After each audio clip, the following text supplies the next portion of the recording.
Alright, so hello and welcome to anyone watching this past, present, or future, and welcome to our ninth installment of Pokemon Fire Red with poison types only. Now, last stream we had a little bit of a scuff, or two, it was two scuffs, but we managed to catch a 1% grammar relatively quickly. I think it was only within like the first hour or so, so pretty impressed with that. And the other main thing is we tried to deal with Sabrina, not Cynthia, Sabrina.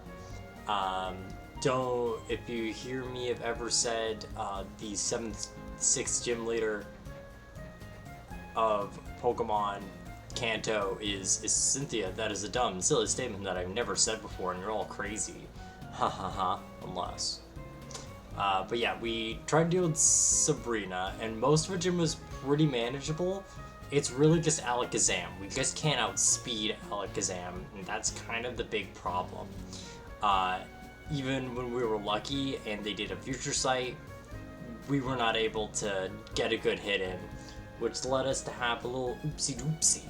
So what we're going to do is we're going to try and do a little bit of training, get some of our key players up, some of our faster boys up, so we can have a chance. So, why don't we start getting our virtual boy all ready and woken up. I'm gonna turn off nostalgic Pokemon music. Thanks for 1K. We're gonna put in Fire Red.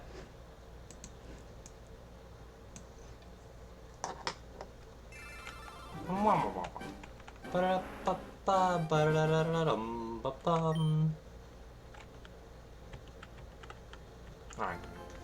So, yeah, right now with our team, we did replace B with Ozzy, with Uzi Ozzy, mostly due to the fact that he is just generally a lot tankier and can hit a lot harder. His only downside is he's got a lot less special attack and speed. He's a lot less balanced, but I don't know. I want to try him out a bit because I worked very hard to get him. And what I think we're gonna need to do, especially today, is we're gonna need to work on Peeps, because with Peeps has got our best speed, right? Peeps is probably gonna get 100 in a level, maybe even 2, and following it is Hellbore, but Hellbore's probably not gonna be able to speed. Hellbore also does not have that special defense to take it. Like, yeah, literally our best special defender is Ozzy. And if Ozzy can't take a Psychic, no one can.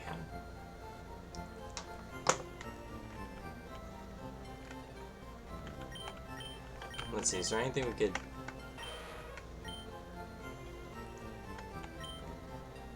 Alright. So, yeah, what we're gonna do, it's gonna be pretty simple. I think mostly we're gonna train Peeps. Because Peeps really is the only one, like... Hellboard could be useful if we get lucky with him with Sabrina trying to Future Sight us, buying us an actual chance, but that's a risk. So what we're gonna do is we're gonna go to Cycling Road, and thankfully we have the Versus Seeker, which can help us out a tons. A metric ton. What do you want? I want experience. Hi, sir. I came for this job just for the experience. I want no financial compensation. I just want to have a time.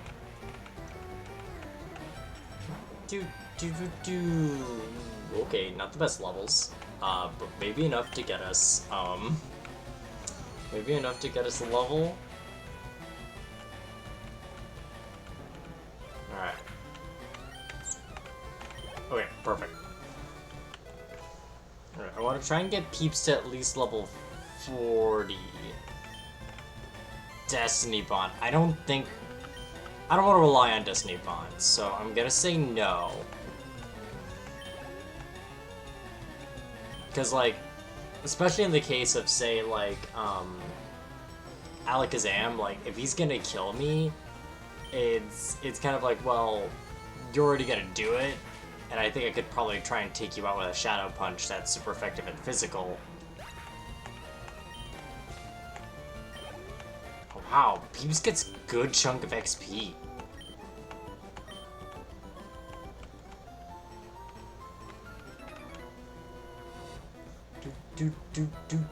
Do.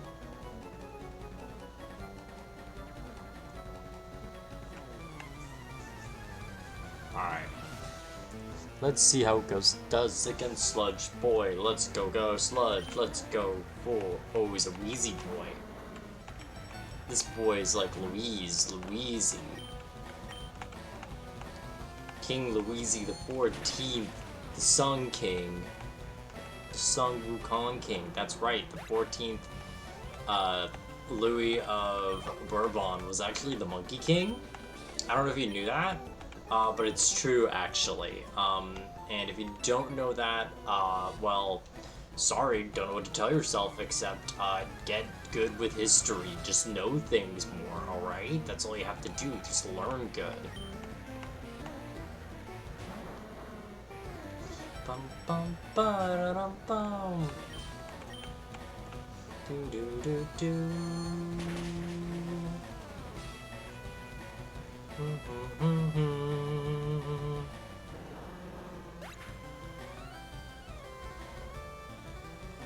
Dude, I don't know why, but hearing Wheezy can go down made me think of like, this is what a whale sounds like. Just, I don't know, just a boom boom.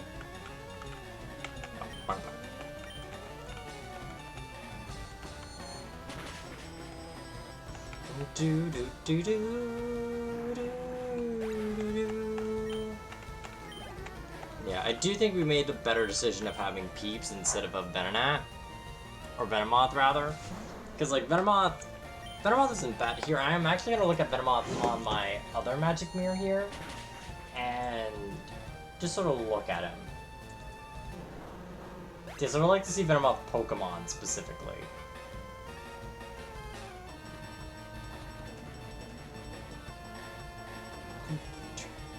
Alright. Wheezing is down. Yeah, okay, we got to 40. Which means... Okay, we got 102 speed. So... that should be good for Peeps, I hope. I hope and wish.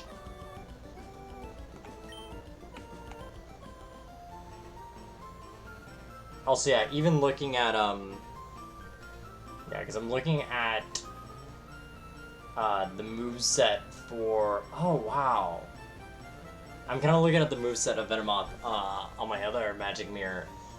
And it does not have a great move pool initially, because it learns, like, Leech Life at 25, which is only 20 power in this gen. It isn't a Gen 7 Leech Life. Gets Stun Spore level 28. If I wanted Stun Spore, I'd have it on Hemi. Gust at level 31, which is just slightly better than Peck, and it's physical. And let me double check. Yep, this boy's definitely a special attacker. So yeah, it doesn't get a decent move for it till level 36 with Psybeam.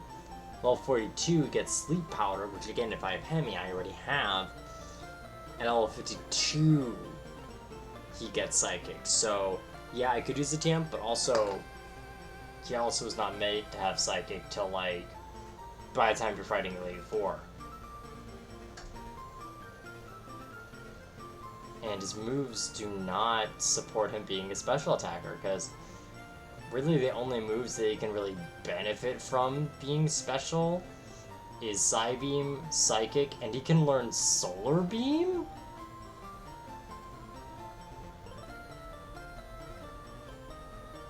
And he gets Confusion, but it's like, yeah, not the best moves to have on his repertoire. Alright, so I think Peeps can work with that. I want to see what Hellbore... Feeling hungry and mean. Dude, then fucking have a go to the city next door and like go to the mall. Get like, I don't know, a fucking like peanut bar. get a payday. Get a classic Pokemon move payday. Signature to Meowth.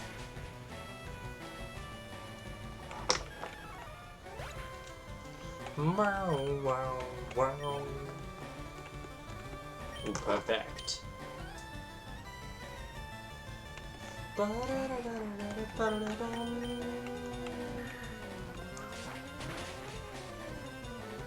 Alright, pretty simple. Not probably big XP there.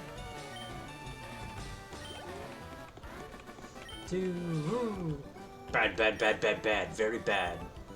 Here, have $69, kid. Vroom. Wheelies off. Hi. Would you like to fight? You're into fuchsia? Yes, but actually no. I'm just heading here to fight you guys, so then I can, stop fighting. I was surprised the other day when I did learn that, the Weezing line is available in Fire Red. I thought they were a Leaf Green exclusive, but it's okay because Weezing is pretty bad. Because all Weezing really has is an insane amount of defense, which you think sounds good, but then all of its moveset is about it dying. Like, it gets access to, like, its later moves are like Explosion, Memento, Destiny Bond, like moves that is meant to die, and it's like, holy shit, Voltorb's supposed to be the bomb Pokemon? Coughing is the one that really just goes like, I'm gonna blow up and act like I don't know nobody. Like if you were doing a poison type only run Nuzlocke in this game, like, Coughing literally is, you're like, alright, I want this thing to blow up at one point and act like you don't know nobody. Fuck.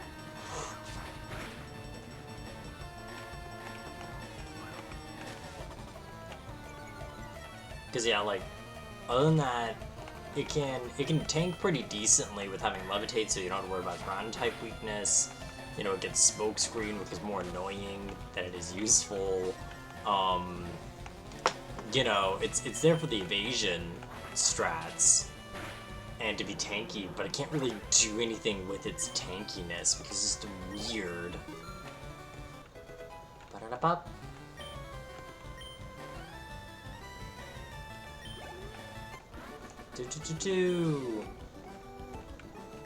This man, he crashes, he burns. I'm sorry, Hellbore. I'm sorry. I don't know at what capacity you can be a BFF. I have not yet understood or comprehended. I already fought this guy? Huh.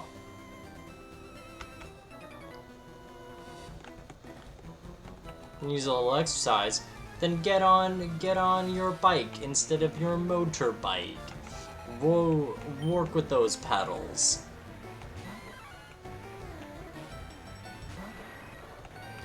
But hey, you know, I know Bella is working at a nice level 30. Oh. Hi, Onyx. Bella or Beedrill's probably dealing with like level. Maybe she's got to level 31, maybe 32 at most. And it's a shame because she will not be able to outspeed a Alakazam being like 10 levels lower. But how you doing, Onyx? We're sort of building up some of our faster boys to stand a chance against Sabrina's Alakazam. Because we do know that we can take on the rest of Sabrina's team pretty nicely. It's mostly just Alakazam, because Alakazam could just outspeed us. So we're trying to get a bit of levels on our faster boys, especially Peeps and Hellbore. Watch out.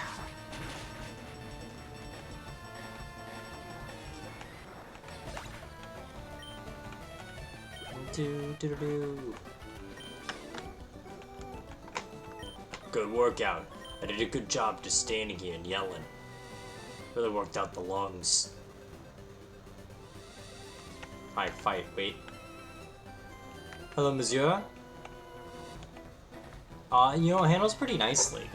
You know, no gear breaks or anything. You know, it's a manual bike, so I know it's not automatic, but it's pretty good actually, especially this time of year. Anyway, I'm gonna cut your boy.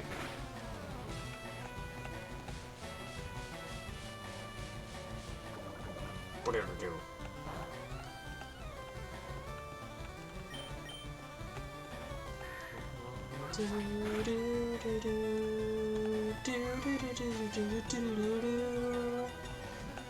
But yeah, I hope everything's going well for you, Onyx.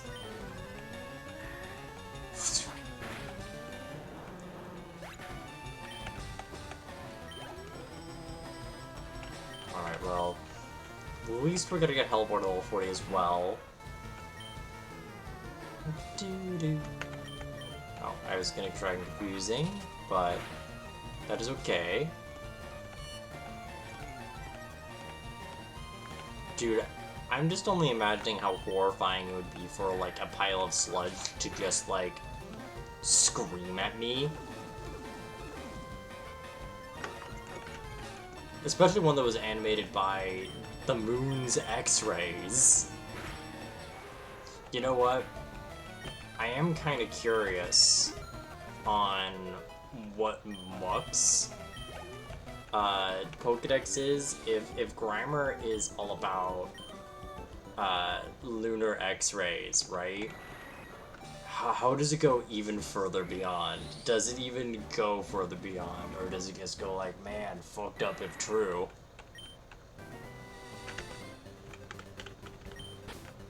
I'm just kind of curious. Numericals, so we're gonna...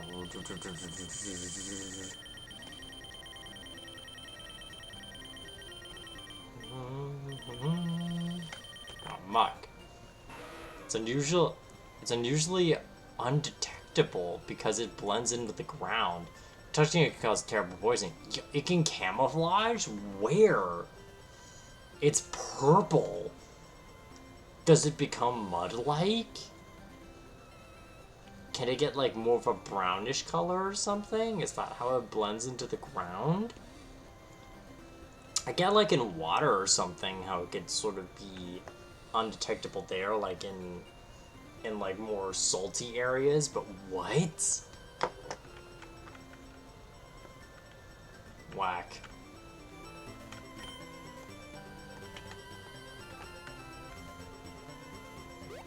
Alright. Now we have to go all the way up.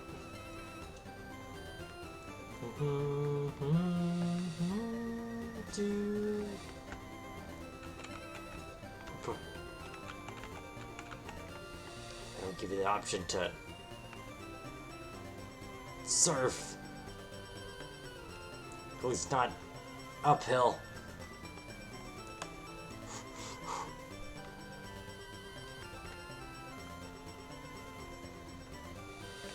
Just gotta keep going.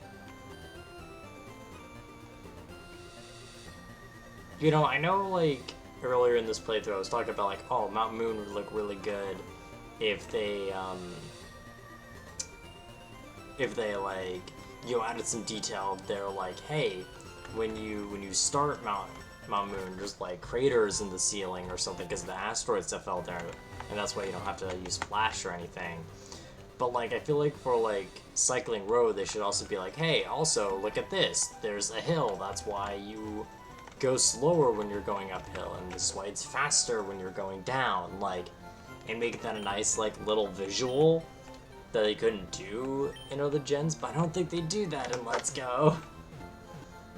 Which is a shame, because, like, I feel like if you are going to, like, remake this region, you could do a lot of things just to, like, visually spice it up, if not, like, if not, like, anything else.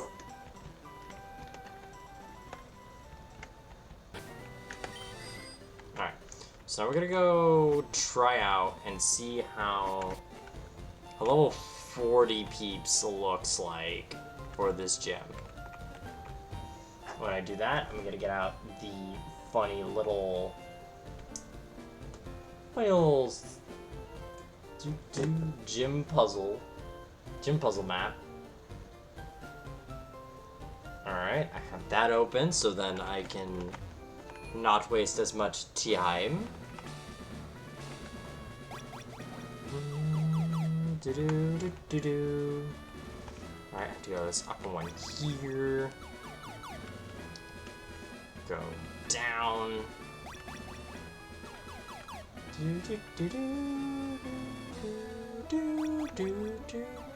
Alright.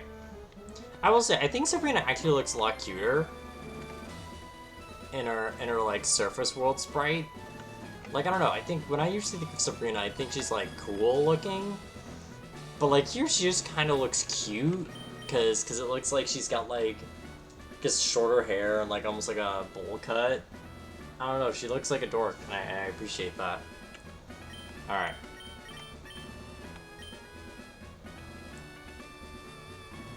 So, we'll see what we can do with Peeps. Actually, let's have Hellbore lead. Because Kadabra is one we can deal with. Alright, well, let's see how this goes. Bum, ba-dum.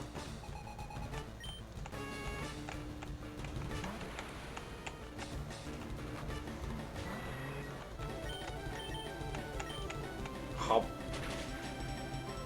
Nice, can we flinch? Reflect, interesting. Okay, so we want to stick with bite. Okay. That can cause a little bit of a problem because ghost type moves are physical. Oh, hi Sabrina! Hi, I'm glad you're a pancake and not our gym leader who we're trying to beat. I'm curious, did you hop in here because you saw we're doing Sabrina right now in our poison type run?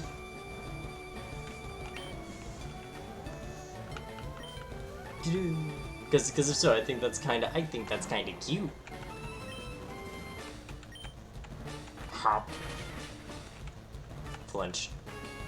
Launch. Alright.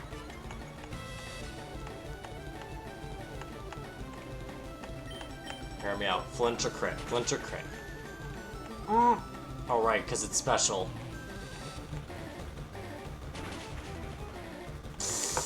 Okay. We can tank that. We can fish for this crit. Okay.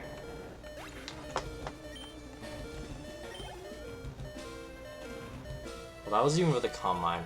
But we are going to switch to Uzi Ozzy, which I did not realize was such a tongue twister.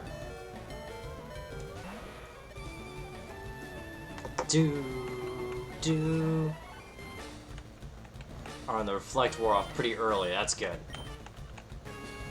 I actually landed the Supersonic, but it's okay. We're pretty bulky. I joined for the Pokemon. I didn't know you were fighting Sabrina until I heard my name. Super valid. Super valid. So, really, what we're at this point, we're doing a Poison type only run, and we know we could take most Sabrina's team. It's really the Alakazam that's kind of like an actual threat. Because Alakazam is just a really fast, and, well, we don't have much of a real solution for it except level up our Haunter, Peeps, and see, is he fast enough? Can she do it? Come on, Ozzy. Ozzy, go! I think they can take it. Okay, just barely. All we have to do is take the shot. Come on, Ozzy. Let's fucking go, Ozzy! Let's go! Oh, and you did it as a crit. Fuck yeah, my guy. Fuck yeah, my little slimy guy. Alright, now we get the real shit. Doo-doo, doo-doo, doo-doo.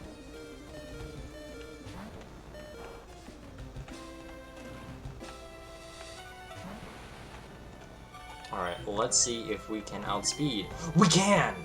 Nice! Alright, so there is hope. Whoa, okay. Okay, he may recover, but if he does, he doesn't! Holy shit, it was that easy. Cool! Alright, I honestly didn't know it really was if he was just willing to psychic me or not, but Sabrina was trying to gamble with the future sight. I think she got cocky there.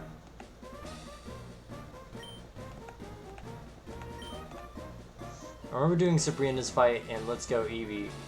I wonder if it's different in Let's Go Eevee, because like I don't know, I wonder how her gym looks like in that game. Did she give me Calm Mind?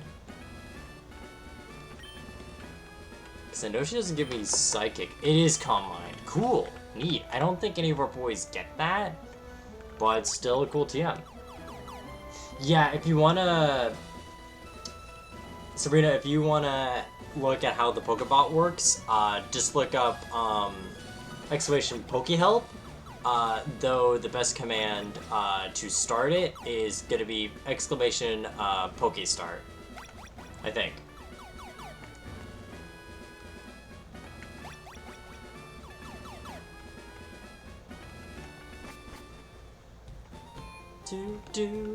But yeah, basically, if you're unfamiliar, how this bot works is essentially every 15 minutes, it will say a Pokemon shows up, and when it shows up, you have 90 seconds to catch it. If you feel like you can buy more Pokeballs with exclamation Pokemart, and then saying what kind of Pokeball you want to buy, you get money every 15 minutes along with a Pokemon showing up, so you can save accordingly. And yeah. Also, if you ever see a Pokemon show up that you really want, don't worry. You can catch it no matter how many people are trying to catch it. You will just have a duplicate version. It only really matters if... the only thing that really matters is the Pokemon you catch may have different IVs, and the moves are completely randomized as well. So... you may have, like, a Caterpie, but it knows, like, Seismic Toss for some reason.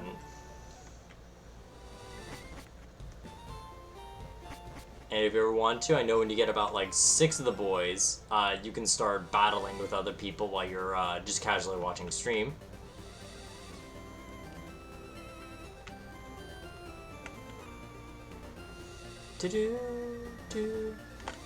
I do think the Pokemon get experience even if they do scale to level 50, but I know they don't evolve.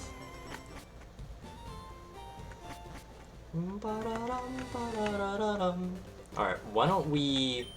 because I know when we're on this water route, we're going to be training Hemi a bit more, but when we give Fruit Gummy to some of these bird trainers over here,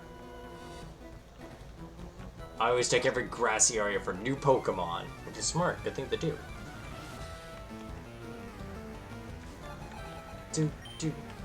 Oh, Wilton, you're so close to a cool name like Winston Overwatch.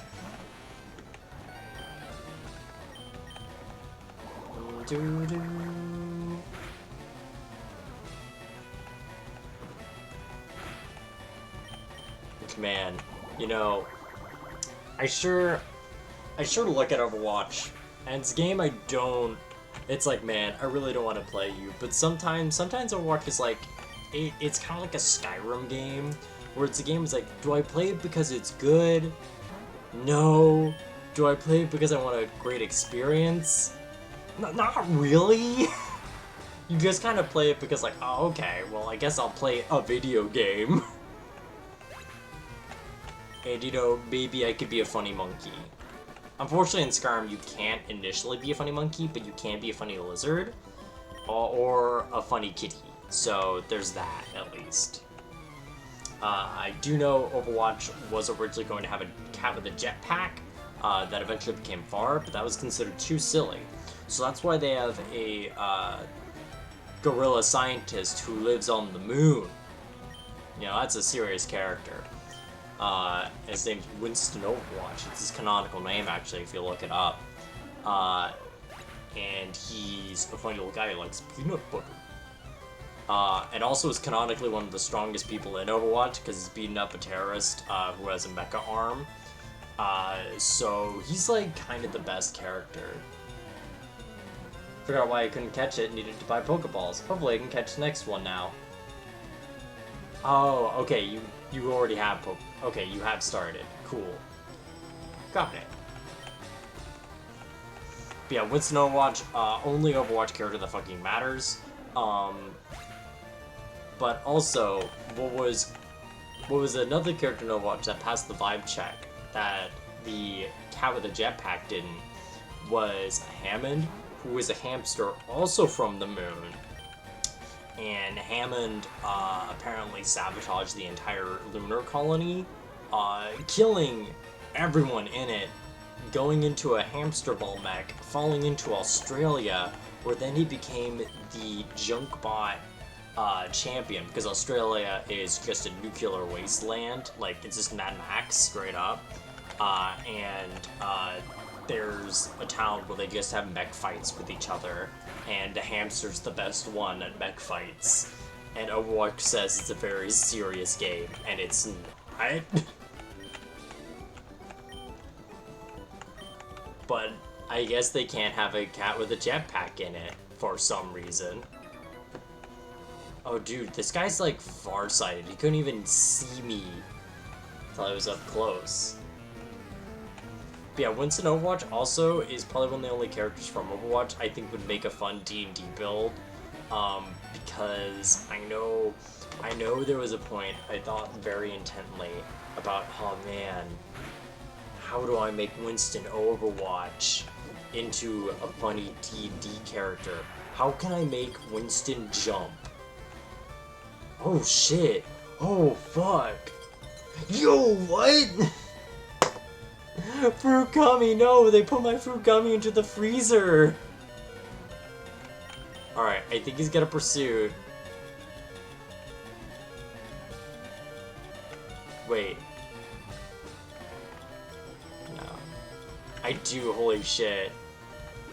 Alright, fuck it. Fuck it. I didn't think we were gonna use a forward store on this, but, we got a frozen.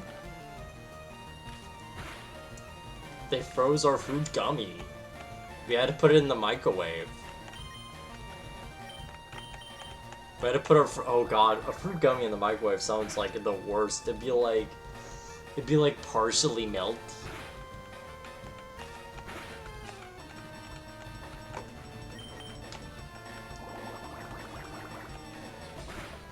Oh no, now I'm imagining like making a fruit gummy soup that you put in the microwave. Don't like any of that. Now you see there, I don't like any of that, my good sir. Alright, so I think what the plan is now that we are getting to go a lot farther than planned, because honestly, I was thinking we'd have to work a bit harder to get to beat Sabrina. I think we're just gonna see if we could just go for Blaine. Because what we have to do is we have to go to Seafoam, go to the Pokemon Mansion, deal, like, to get the keys, go into deal with Blaine, and then we're good after that. Like, hell, I think we could just go straight to Viridian even if we wanted to try and, like, fucking steamroll this late game. Like, I think literally the only thing stopping us is baby levels. Oh wait, I forget, are the Sevi Islands required in this game? I forget if the Sevi Isles are required.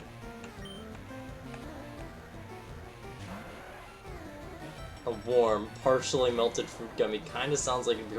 I know, right? Oh, God. Honestly, the idea of like a partially melted fruit gummy sounds like a part that would be like a very cursed slime tutorial that I've heard is like a thing on TikTok. I say I've heard because I have like an irrational like anxiety to a lot of like TikToks. And it's mostly because of earlier TikToks, because I know like earlier TikToks in particular had like a weird graininess to like a filter, to like some filters or camera qualities that like really rubbed me the wrong way. And you know what? No, I think it really stems from one TikTok in particular, where the premise was someone just running for like over a minute, and people just keep on showing up. So like one person runs out of the room, down the stairs, like, and into the street, and everyone, there's like so many people coming up saying hi, hi, hi, but like greeting them as they're running like full speed, and it's like, cool, this is Anxiety Simulator, and I wish for none of this, please. Also, this man really just had $1.20 in his pocket, in his like Speedo. Or does he have it in like the shower cap? In the swim cap? Oh wait, no, they... Oh, I like the idea of them like taking out their sunglasses and then you get like 2 dimes come out because like, you know, it's like, alright, we're going across the ferry, man. Let me see if Hemi can learn any good like TMs or something, because I need something to replace that tackle. Venusaur, please.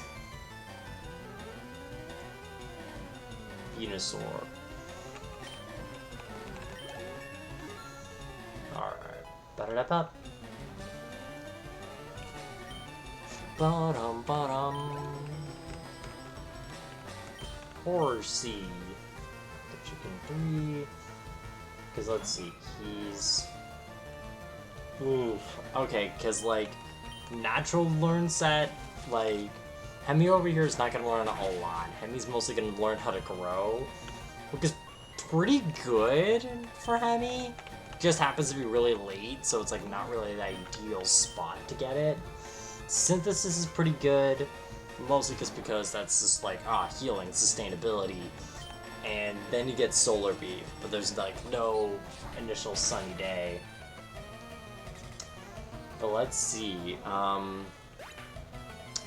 moves he can just learn. He can learn Bullet Seed, which is special in stab, but also is 10 power each, so it's weaker than Fury Attack, which we know is not good. We could give Giga Drain if we just want to commit to like the gimmick of Hemi just being very sustainable, draining everything from everyone. Though Giga Drain in this game isn't like super powerful, due to the fact it's only 60 power.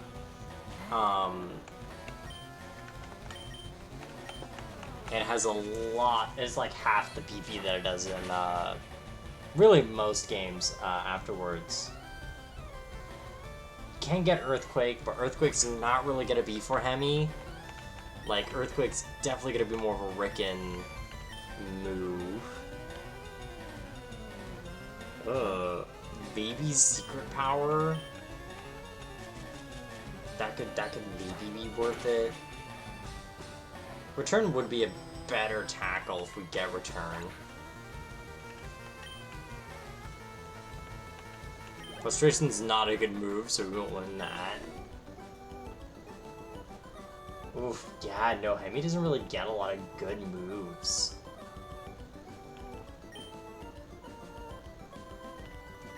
Cause like, honestly, we could just give Hemi could be our person with strength.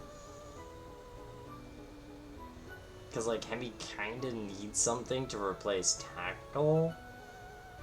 And I'm not seeing a lot of good options here. Ooh, maybe storms have waterproof wallets on them. Yeah, no, they get the sick Velcro wallets. You know what? I'm gonna look up. Hold up a moment. I'm just curious. I'm just gonna look up how much a waterproof wallet is, because I feel like that is a product. We live in a capitalist society. Alright, we're gonna get I'm sorry guys, we have to show Giovanni Pokemon. It's the law.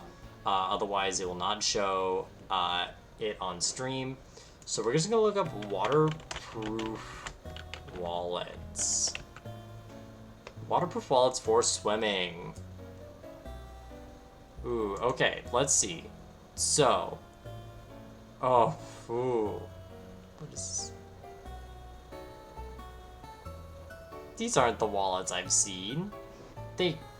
This is not my beautiful wife. This isn't my beautiful... Like, I was looking at shopping, and why don't I see my $99? Why don't I see my $10 chum surfwear, alright? Oh, what is this? Oh, it's a Ridge wallet. Why is Ridge wallets $100? What the fuck? Okay, wait. Hold on. What is this? Field wallet. What? G5. Personal utility RF field wallet? Waterproof, crush-proof, hacker-proof. Does someone think they're gonna hack your wallet? What? How would you hack a wallet? Like, it isn't like an app. Most wallets are analog. Oh, but it's 5G though. Wait, okay, so it's an electronic wallet? Why would you have an electronic wallet? What benefits do you get out of it? Waterproof, crush-proof, hacker-proof, 5G. So, okay, it's impossible to be hacked. Featuring a solid aluminum RFID blocking shell, gasketed O-ring seal, and snap-latched guarantee watertight seal. Keep your cards from getting crushed, soaked, or electronically skimmed. Alright, the exterior's... Okay. Well, okay, so, wait. Why... What do you get for it being 5G? What do you get for it being 5G? Okay. What is a 5G wallet? I'm not looking for products. I just want to know what it is.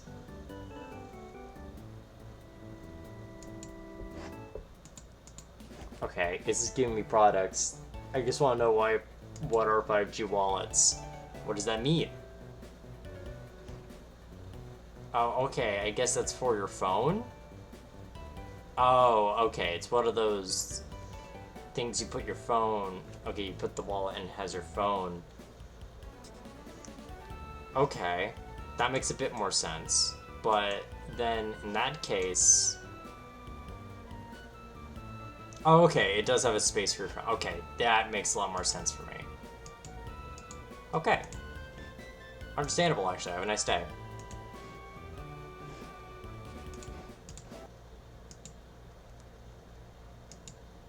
Alright. I have learned about wallet terminology. But yeah, I think we're just gonna give strength to Hemi.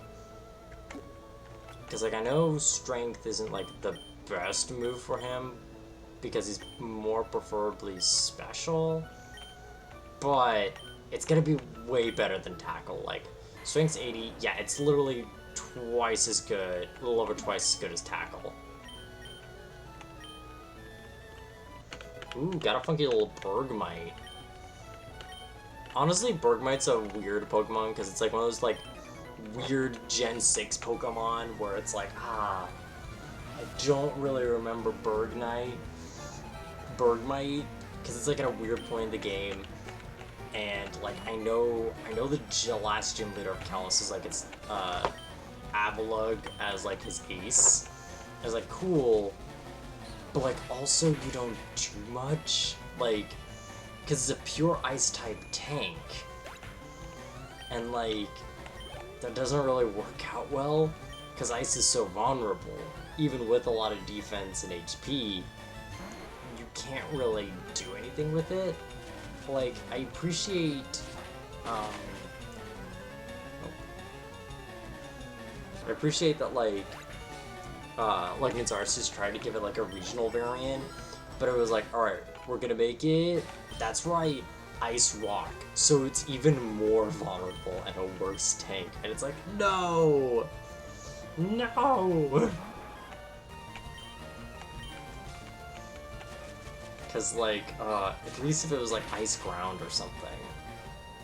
Yeah, because Ice Ground would at least give it, like, a type immunity or something, and I get why it's Ice Rock, because, you know, it would be part of a mountain, but, like, also, my guy, please, let it have more defense buffs, not less. Because, like, if it's Ice Rock, I could only conceive an Ice Rock type to be very aggressive and have to be able to be very fast and hard hitting. Like that feels like, in my brain, the Avalanche Pokemon, like the one that just comes in and steamrolls everything is the only way I can conceive of a Pokemon like that actually working in any way. Excuse me? But yeah, I don't know why they did that to Avalugg. And it's a shame, because it's like, I feel like it really is a Pokemon that just will become obscure. Because, like, I know Gen 6 is kind of funky because, like, Gen 6 has a lot of Pokemon that are very strong hits and very strong misses. Like, yeah, everyone loves the Honedge line. I feel that Esper's been kind of a little bit forgotten about, but Esper's he's a real one. The Phantump and Pumpkaboo line are really cool. I really like them. They're really neat. Let's see. Good for Helios getting a bit of attention in Gen 6, being kinda used, even in Dexit.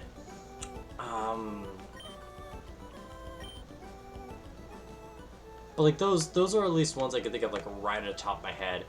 And then there's some where it's like, man, no one's gonna remember Lobster with Gunclaw or the Poodle one. And it's kind of a shame because, like, I do think Kalos, even if the region was pretty meh, it did limit its ideas to be like, alright, we're gonna only have so many new ones that we're gonna try and be cool with some of them.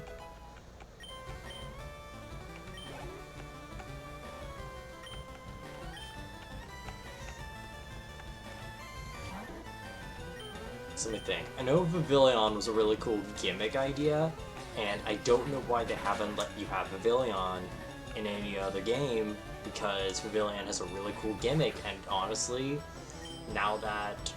Because, like, Pavilion's gimmick, essentially, is the regional bug type, and what he does is, when you evolve it, depending on where it's from, it will have a different pattern on its wings. So, say for example, you are from, like,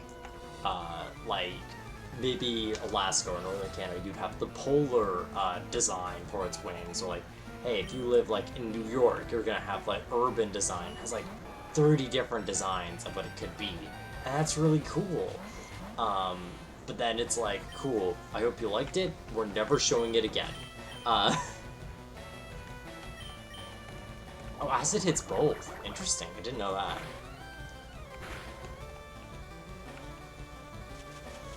But yeah, that was, yeah.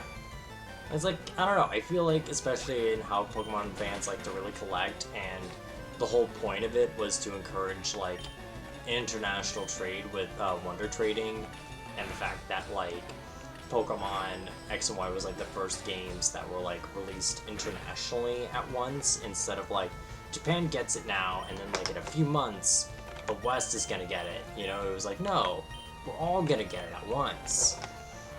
So it really encouraged that sense of, like, no, we should all trade and be involved together.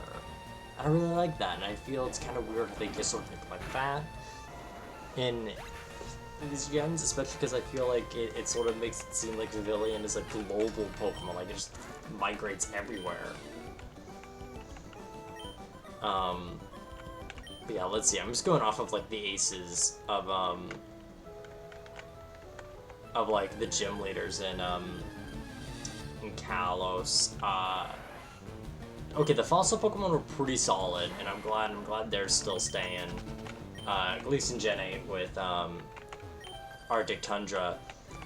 Mostly because, like, hey, you get cool T-Rex Pokemon, and there you go, you have the Ice Rock type. And I do think it's kind of interesting because how, I forget its name, but it's like Aurora something. It's based off the Aurora Borealis. Is like a hard special attacker, which is kind of cool, especially for a rock type. You don't see a lot of rock type special attackers. And even though it's not fast, it's supposed to be like really hard hitting or like even trying to be defensive. Oh god, it does kind of have the Avalok problem, but like it tries, and it tries, and it tries.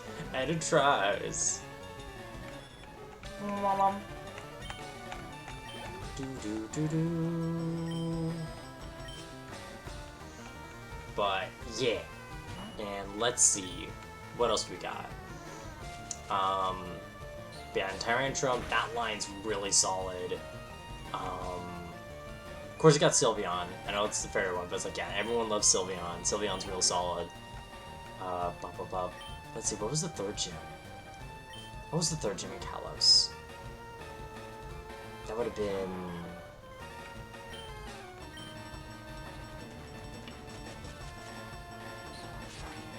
No, it's not that guy. Oh, that's that was the Mega Lucario girl, and she had Halucha, which is really cool. Halucha's real solid. I'm glad he's still like a mainstay. People love Halucha. Then you get the grass type, which I feel weird that people have slept on Go-Goat, because Go-Goat's real cool, and I think the only reason I didn't use a Go-Goat in X and Y was because I had a Venusaur.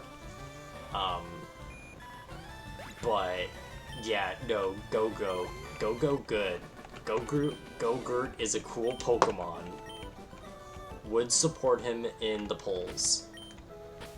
I would let Go-Goat vote. I'd like Go-Goat vote for president, actually. Let's see, and then get, after that, I think it's the Electric Gym. Helios is okay, but I'm glad that Helios is getting attention, because, like, he's a funky little boy. He's definitely not a good Pokemon, I think, like, when I think of, like, an iconic design, but he's got a really funky play style, and it's kind of weird how he's, like, electric normal. I think it's kind of a weird type.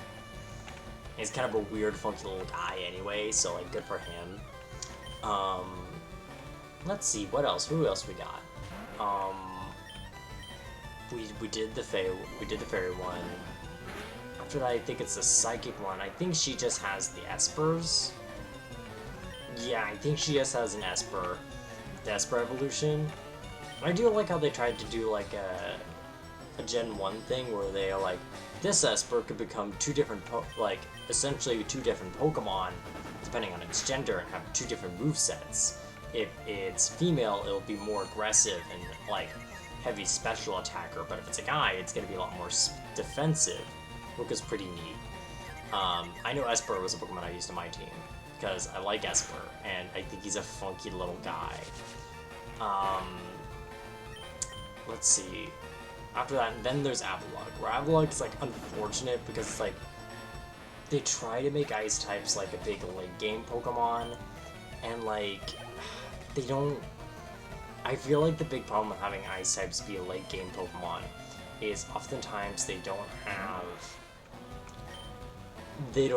the things that you want from a party, or at least from that Pokemon. Like, I'm gonna try and use some examples here.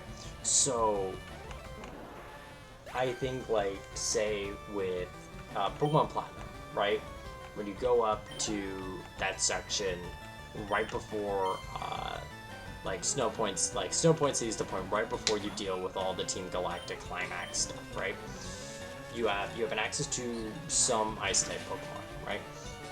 And that is Snorunt, which Snorunt's a good boy. I love him, but he's at that really awkward point where unless you grind him to level 40 or have that Dawn Stone, he can't really he's in that real awkward spot because he can't really like use what he's good at to make you feel like he's worth it, unless you know exactly what you're getting out of it. Trust me, I know. I played with Snorunt and Sword and Shield, and it's rough for Snorunt in the 30s. He's got some rough 30s.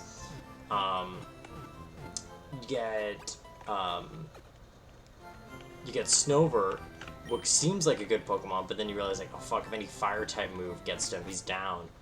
Or any Flying-type move. Or any Bug-type move. Or, I think he's good against Rock, but it's like, yeah, Fire-type move especially. Rock-type, like, so many types get him. Like, he seems aggressive, but it seems like anything can take him down. The Sneaseline's probably the closest thing you get to a good idea of the ice type, or what they were trying to do with the ice type early on, where it's like, no, he's gonna be really fast, and he's gonna hit really hard, but he's gonna be glass. So he can at least do something, and you can, like, make him feel like he's useful as long as he's just, like, getting that momentum. And then you get, like...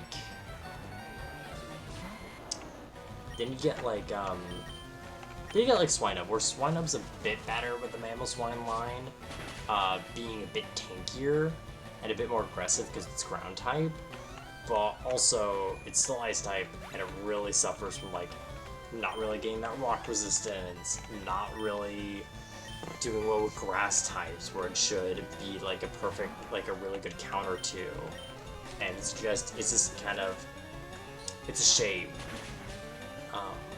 But ideally you'll be in a game where you can get them, like, really early, but if not, oof. Like, for example, if you're playing Platinum, you better have that heart scale, or else you're not gonna get them. But yeah. Or, I know in Unova it's more depending on the season, which is kind of neat. Yeah, no, I think it's only based on season when you get ice types. Because, like,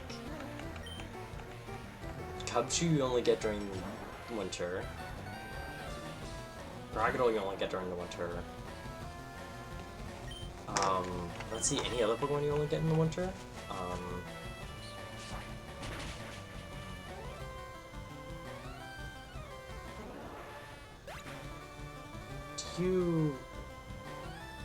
Yeah, because I don't think you can get...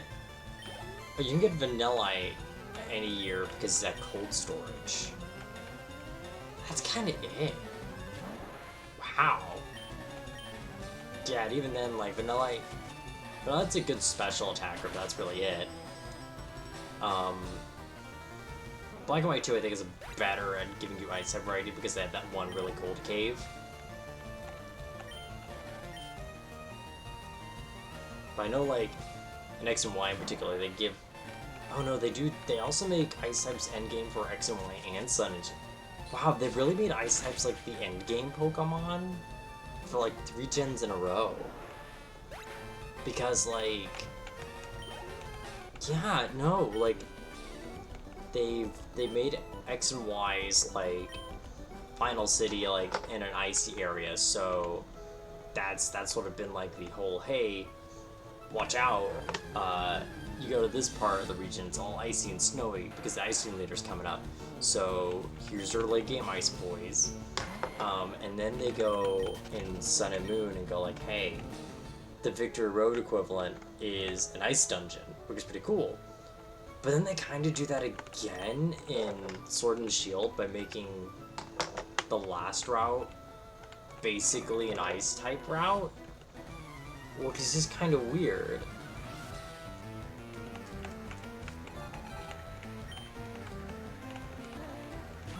Well, maybe not weird, but it's like, huh, would you look at that? Ain't that quirky?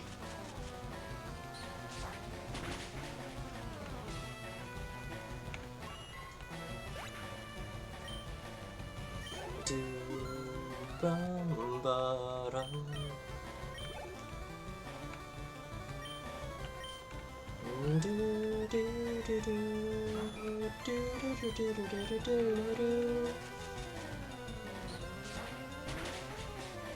yeah, I think we can probably take out Blaine, because, let's see, I'm gonna look at my other magic mirror real quick.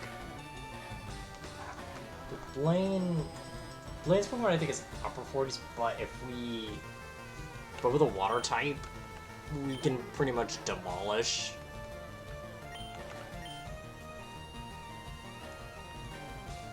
Let's see. Oh, that's way too far. That's way too far. We're seeing Manga Blaine. We don't want to see Manga Blaine. Alright, I forgot. Anime Blaine had, like, fucking Rhydon.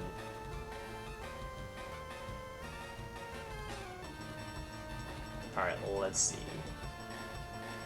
Alright, we can merge it like that. Let's see. Okay, his ace is level 57. So...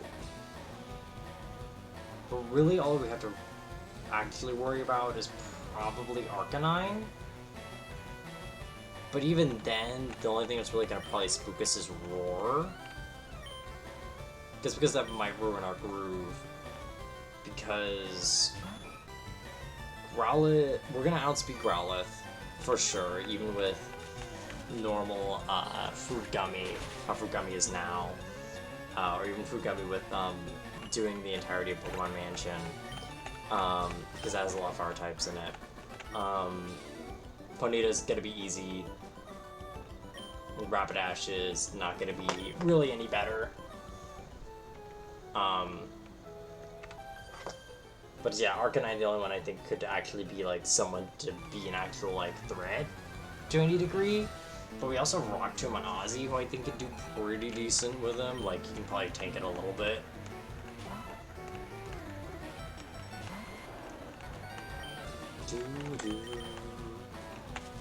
Because let's see. Psy Blaine. That's why I'm gonna go to my magic mirror and look at that Giovanni. Not to be confused with my PC's Giovanni. Let's see what his level's looking like. Yeah, his levels they go up to 50, but also his ace is a Rhydon. Like Rhyhorn, not even Rhydon. What the fuck? Because this Rhyhorn, we definitely outspeed and take him out, because he's got, like, no special defense. Oh my god. Yeah, his only real threats are Nidoking and Nidoking, but, like, even then, we can, like, we can take that with, like, Hemi probably wouldn't take care of that, but, like, or, like, if we wanted Hunt, or if we wanted Peeps to take care of them, he could just yoink them very easily. Like, it's nothing. Yeah, oh my god, Giovanni's team is garbage. For the final, like, literally his only threat is the Nidos. Because his team is 2 Rhyhorns. His first one having Takedown, Rock Blast, Earthquake, and Scary Face. As level 45. His ace is the exact same, but 5 levels higher. It's not even a Rhyhorn, which he should have 2 of them by now. Because Rhyhorn evolves at level 42. This guy could have gone Knucking Futz, but decided not to. For, like, no reason.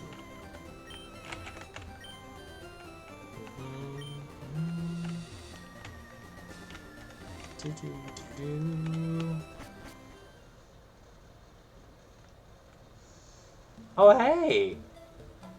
Hi there, that Gaily Gamer. How you doing? Seem new here. If you don't know, I'm Pan Naps. I'm a fellow Dear Wizard boy who likes to play video games, talks a lot about D&D. We're doing a Poison type only run of Fire Red. We beat Sabrina a lot earlier than I thought I was. So we're really on our way to deal with Blaine.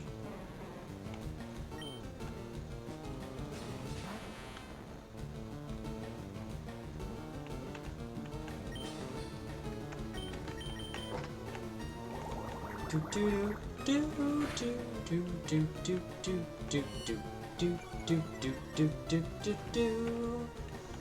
you're having a nice day.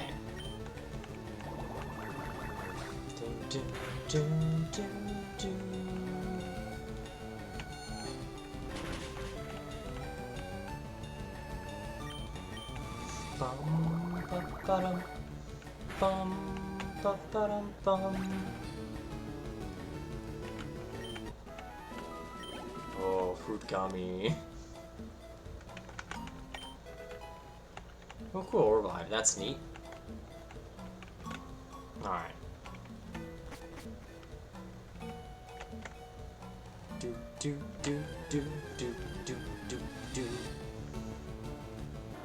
Find a little seal.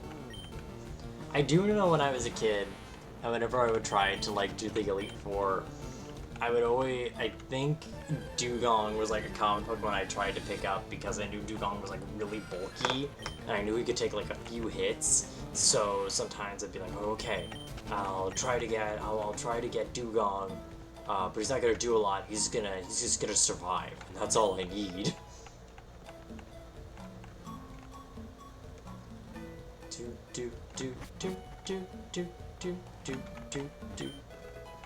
Waterstone, neat. Don't need that.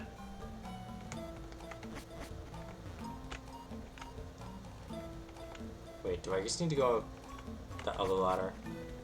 It's over there, because I know most of the seafoam should be optional. No, okay, I think I have to go down the ice puzzle.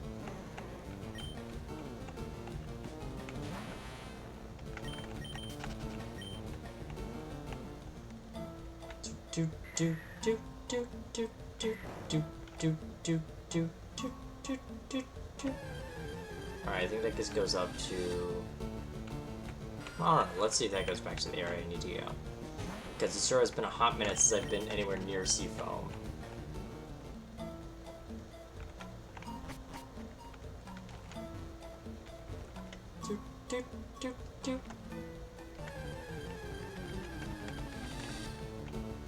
Oh shit, didn't know you can get Golduck here. Nice.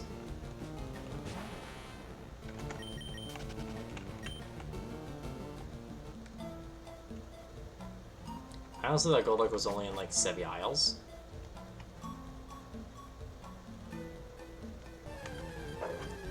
Yeah, because I thought, yeah, I always thought it was like a Sevi Isles Pokemon, like with Persian. Let's see. Oh, this is a place I really should have gotten repels for. Because like this is worse than Mount Moon.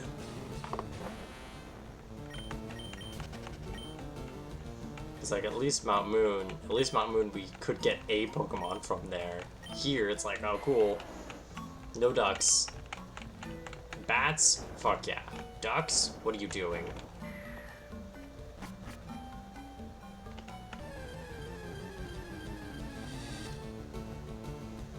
I'm honestly surprised that they put a lot of Psyducks in here, because, like, I don't know, I wouldn't think Psyducks would be, like, common in, like, a more Arctic environment, like, a weirdly colder environment. But then again, like, Game Freak really liked having, like, the idea of, like, an icy, like, an area that's just oddly icy, because, like, you know, here in Kanto, the only place that's like cold is specifically Seafoam Islands, where like the inside of it's frozen over. But like, I guess you could say this because like Articuno calls it home, or something. And then you have like Johto with like the icy path, where like that's for some reason frozen over. They don't really go into why. It just is. Like, it's not even winter time, it's just always supposedly icy in there. Like an ice... I don't know, like, I wonder if, like, a wind tunnel happened there or something. That made it, like, all frozen over, like, Articuno just, like, fucked it one day. There's also in Hoenn, because Hoenn is a tropical environment, they just go, like, alright, this cave here, this cave here, like you have to go down really deep, and really deep in it, there's just a big ice cavern. And it's like, cool, why is it so deep? Why is it cold deep down here? And they just shrug at you, like, I don't know, man, I'm not a science man. I just make the rules. Because like, at least in Gen 4, they're like, alright, we're gonna actually have a cold area. Gen 5 was like, alright, we have seasons, but like also we've got one spot that just is like always cold because like, you know, there's like freezers everywhere. Oh great, even the bots going like, yo, you want Psyduck? Hey guys, if you support all these wild Psyducks, why don't we catch that Psyduck?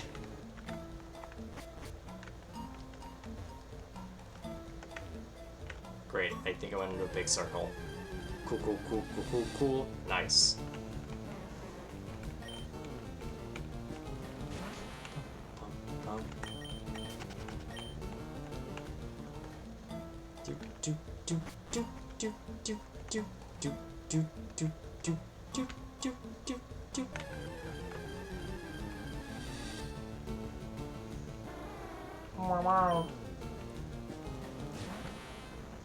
Yeah, like, Eastern Gen 5 had seasons, and they also had at least the cold storage, so it would always be guaranteed one chilly place.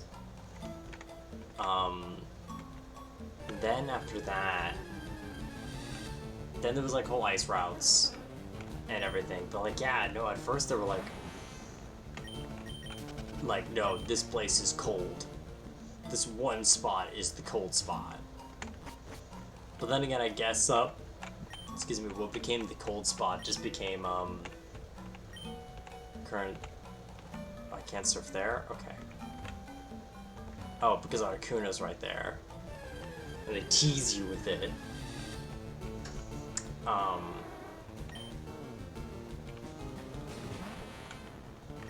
That's actually really cool. They do just show you, like, hey, Articuno's here. When you like to catch it. When you like to catch this legendary boy.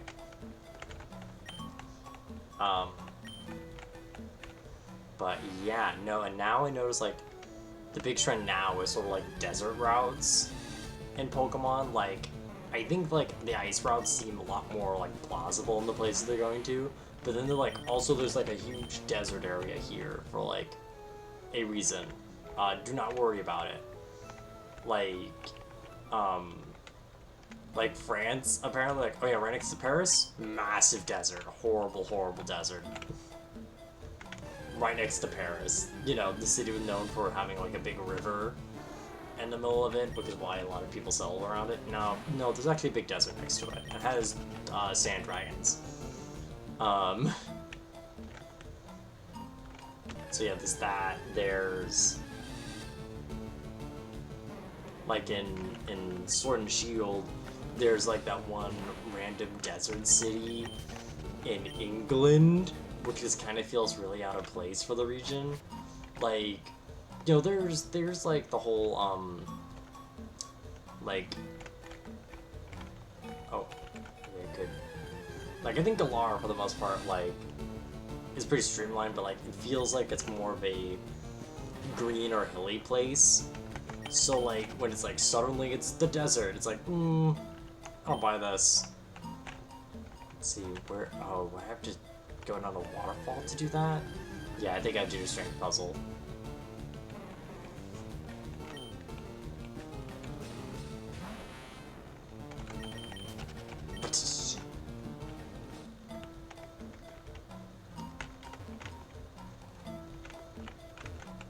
Alright, we're gonna have this one easily go down. Whap. Plop. Bum, bum, bum. Well, that's such a weak little bat. That bat is like a baby adult.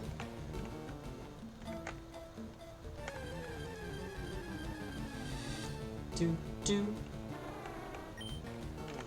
Man, I don't know, like, of course I know I could have gone repels, but like, oh wait, I could also just get, to lower encounters, I could just get Ozzy out front.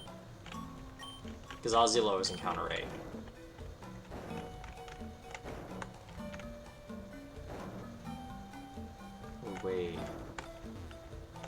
Yeah, no, that doesn't help. Yeah, no, I have to go down there. I have to go down there, because I can't get a rock through that way. Damn, even with stench. And I can't escape, because I'm a slow monkey boy.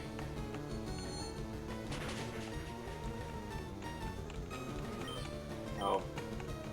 Please stop. Please stop.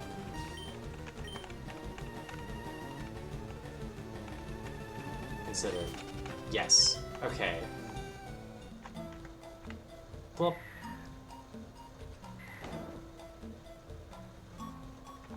Okay. So.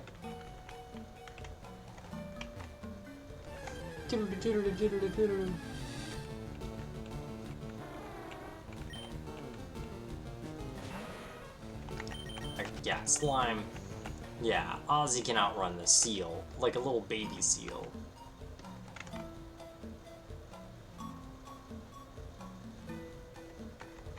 Alright, but I still think this boulder could do something.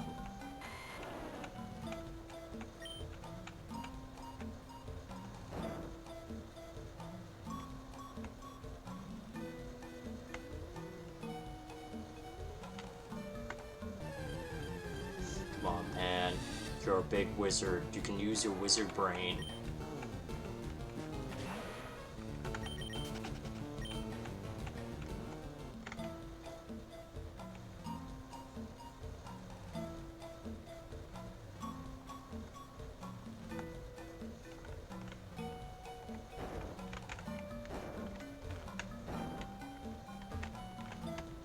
Oh, I've got it. I got it.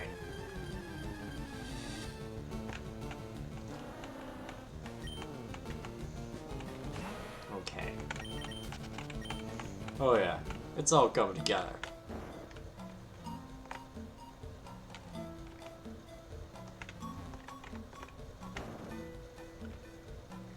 Okay. What's your job? What's your job? Nice. Big brain, big brain. I could get Articuno, but I don't need Articuno right now. I need to cross the islands.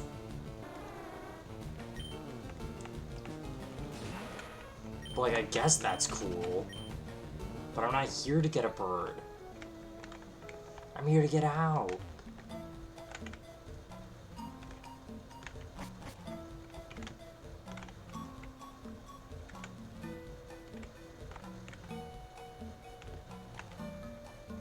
Do I have to go up to the surface and get another boulder down?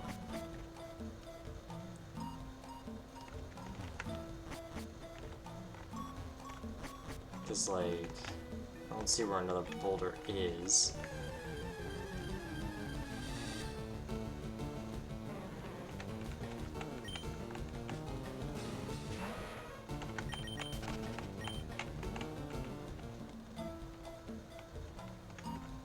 Let's go.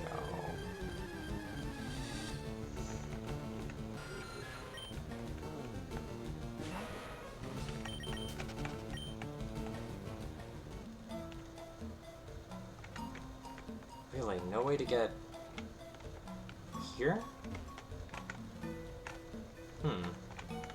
Maybe I need to fall down a hole? I think I gotta fall down a hole.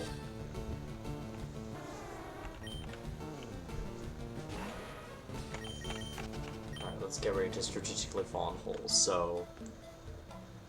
Oh wow, we have to, I think, go up and fall in, like...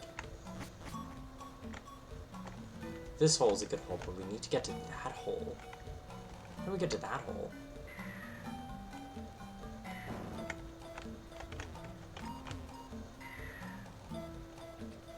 Damn, okay. Oh? No. Not a good hole. Wait, is it?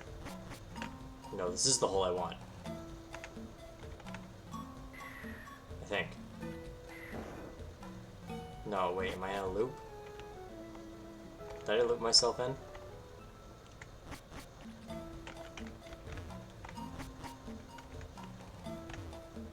Please. Please, I want out. I want out! Me and the homies don't want to be in sea foam.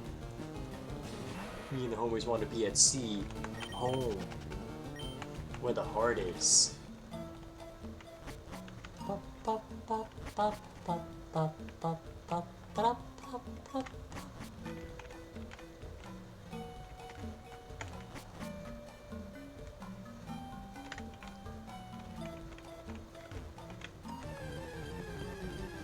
That's what the whole time. And the whole time it's like, oh no, the exit was just this way. But no, I think I need to block that other path so I can surf off. They're like,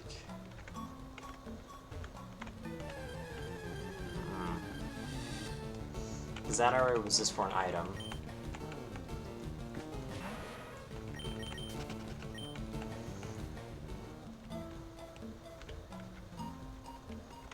And that's where I came from.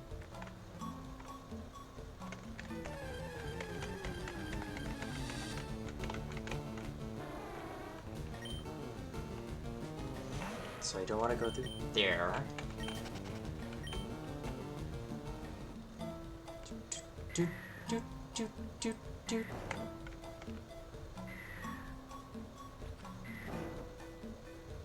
Is there like a higher place I can fall from? Because if it's a higher place, I can maybe avoid that. Wait, no, if I surf, all I can get to is Articuno. I don't want Articuno.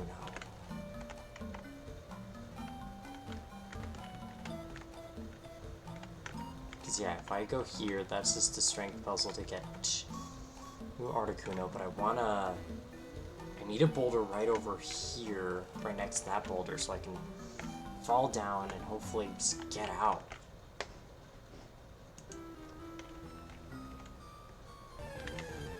Also, I'm just gonna look at a map real quick, see where there's another strength puzzle.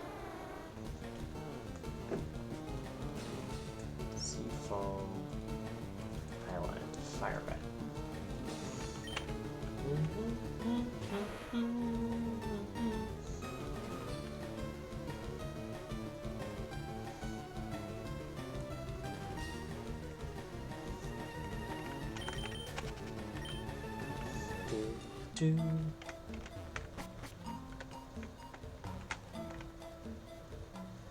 Look for any other boulders. Alright, none over there. Alright, this is where I get an item.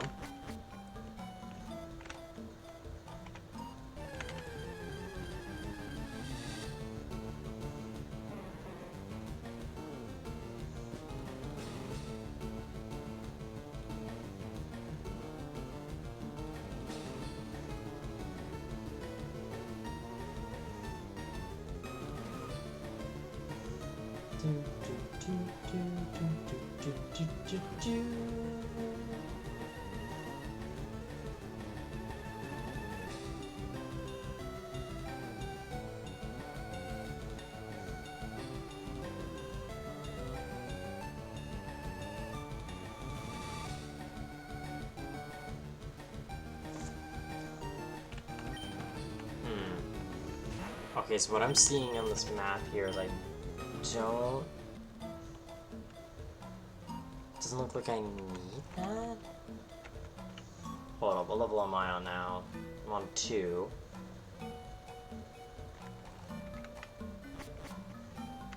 So I need to go down this one.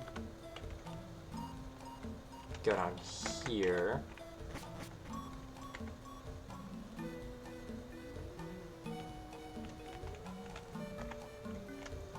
Down to here, Mr. President.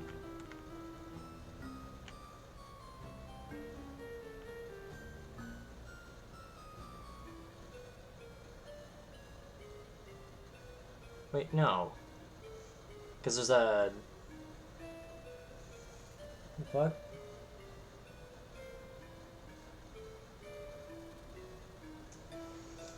It's saying that the exit here is right by Articuno, but like that's not true. Yeah, there's no exit near Articuno, and Articuno is not optional.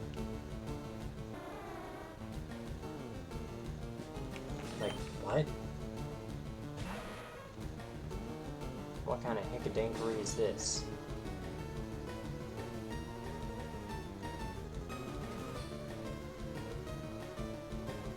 Oh, these are all just past Articuno. No.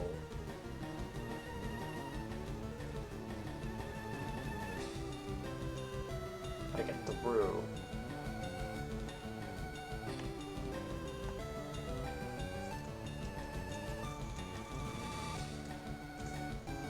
I swear, if I'm a dingus.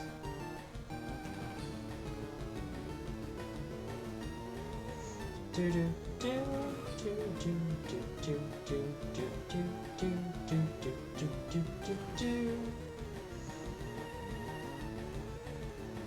Wait. Do I have to?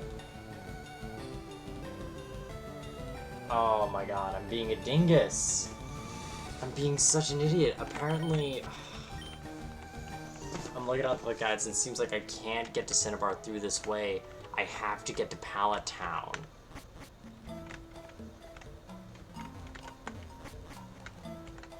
Cool. And guess who doesn't have Pokemon with Fly? So we're really gonna go around the world, around the world, around the world. Great, but we went here for no reason, I guess. Because we can't even get a cool little bird. Yeah, because there's rocks here that blocks it for some reason. It's weird, because, like, there's another way to get to the Seafoam. Like, why are there... Hold up.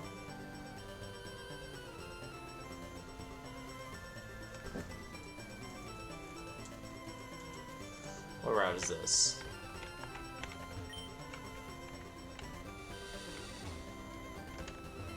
Here, will tell me when I go in and out.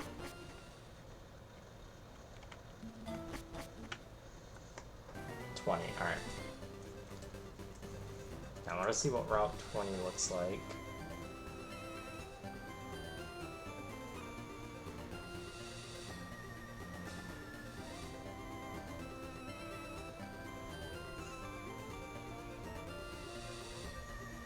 Yeah, you have to... Oh, that sucks. Oh, I hate that they make, like, Fly basically required instead of, like, optional, because, like... I don't know, I always think that, like, Fly is a quality of life thing, but it shouldn't be, like, a requirement, if that makes sense. Like, you shouldn't need Fly. You should be able to use Fly, but you don't need it. Like, Hoenn, I never needed Fly in Hoenn. You know, Unova, you can lap around, like Unova, Kalos, and the like, pretty easily, because this is how it's shaped. But like this, you know what shape this is? Annoying.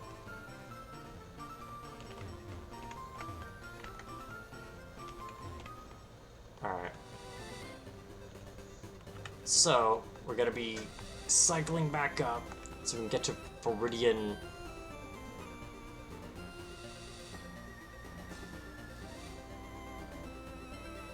As we get near Viridian, or not Viridian, friggin',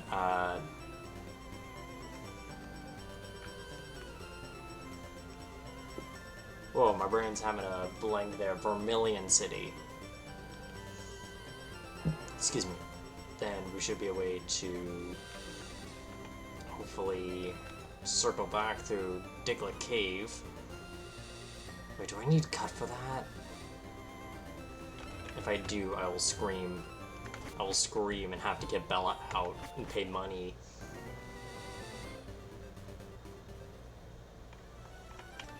Alright, let's zoom on over. This is still Lavender Town, right? Yeah, I don't need that. We'll go down.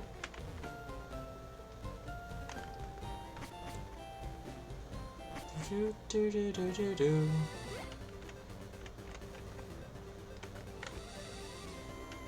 Yeah, because we can't go through Cerulean, because Cerulean is Mount Moon.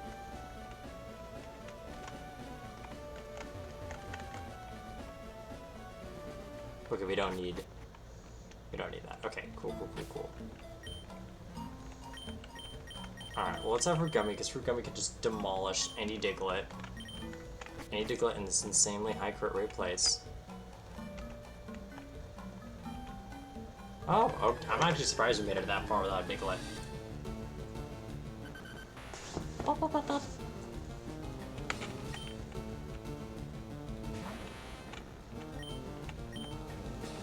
Whoosh.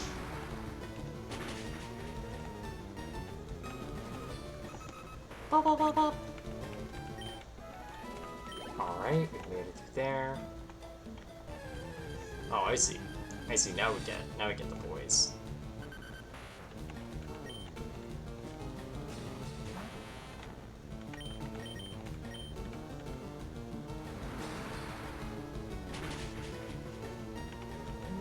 There we go. Now we just gotta keep going. Okay, we're getting that little bit of XP. We're getting those speed IVs, fellas. We're getting the speed EVs. We're getting that swifty. Bop, bop, bop, bop.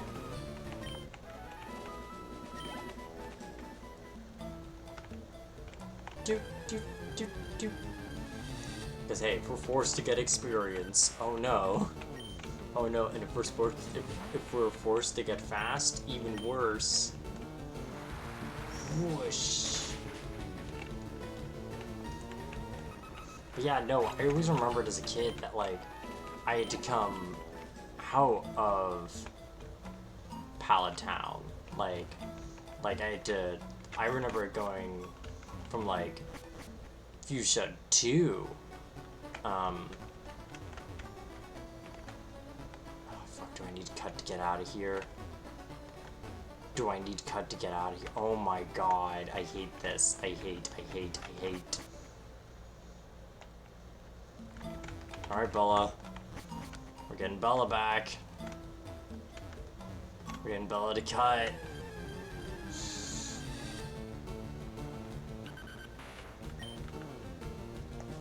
Because, like, I don't know. I just don't know. Oh, right. I can't even run. Because, like, yeah, I just think HMs, you know, like, Surf I can get being, like, a thing to limit. So then in that case, like, hey, you can't just go into the water. Like, the water's a plate. It's like a mysterious place till you're able to get to it, but it's like, can I not just get to a spot? Can I not just? Why do I have to worry about cut? Because like cut for this game is surprisingly like needed longer than you think. Okay, we got out, and now we have to go back to Celadon so we can get Bella, who's getting levels for Sabrina. Oops.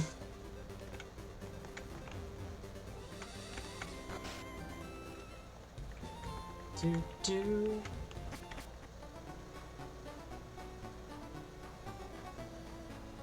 Right, let's you.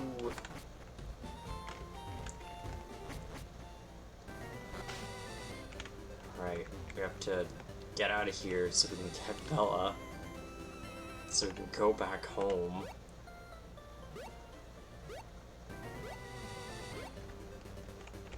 Also means we need 2 repels. Alright, so we're gonna put... Let's see, we can put someone in the box. It's a treat. We can put... We can have Rickon visit... We can have Rickon visit, Rickon can visit B real quick. There we go. There we go. And how much is B grown? Oh, by 4 levels. Yeah, I'll give you $5. Let's see how B's doing. Oh my god, B's level 32. Bella is. Oh my god, she's got pursuit. What?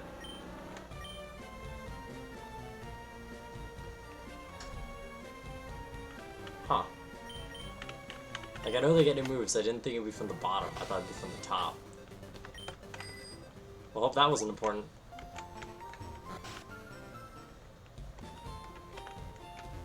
Okay. I have to go here.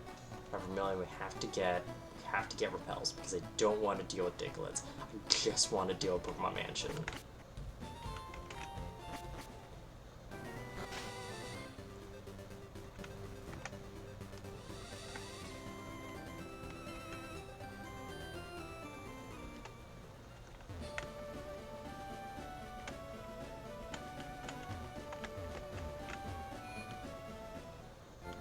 Like, normally I've never felt like I really needed repels, but like, oh boy, Gen 3 is making me remember, yes you do, yes you need them.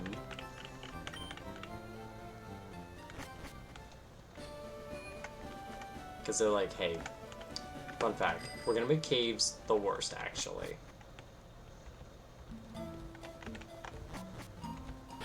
At least, because I also remember in, like, recently I've been trying to play Omega Ruby Alpha Sapphire again, and my main problem with that game, from what I remember, is mostly a lot of Pokemon there suffer from the universal XP share, because that game is not meant to scale with the XP share, because the trainers are really strong, but the Pokemon you get are fairly weak. And if you want them to catch up, you can't just have the XP share on. You have to essentially, you have to basically turn it off, and then you have to grind traditionally, which is counterintuitive. So you have to. So if you want to catch Pokemon well, what you really have to do is, oh, can you get the XP share? HM5.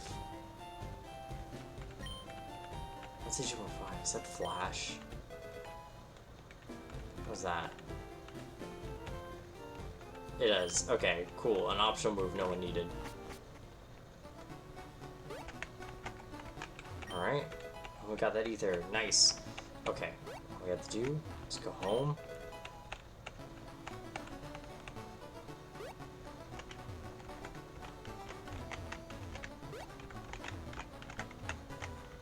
Alright.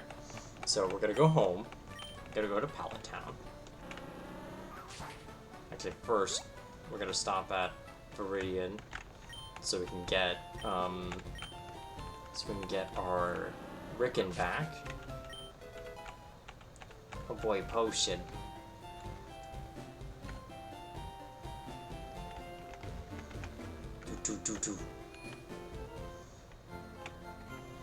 Alright, Ricken, gotta get back in the team.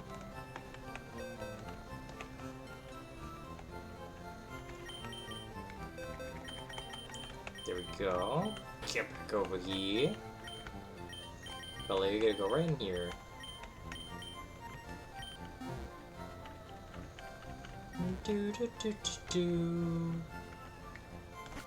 Let's see, alright. Now, we have to go home. No, I don't want to fight anyone. I only want to fight a bunch of thieves.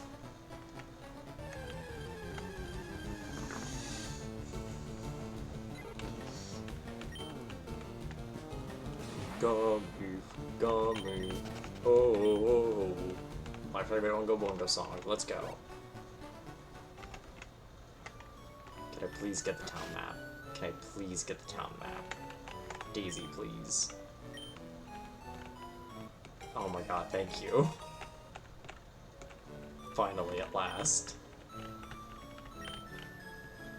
Because I bet you could probably pick that up after you do the errands. But I think I tried that and that didn't work. Or at least from what I remember. Also, fun fact, this is where you can catch Tangela, the only pure grass type in Gen 1.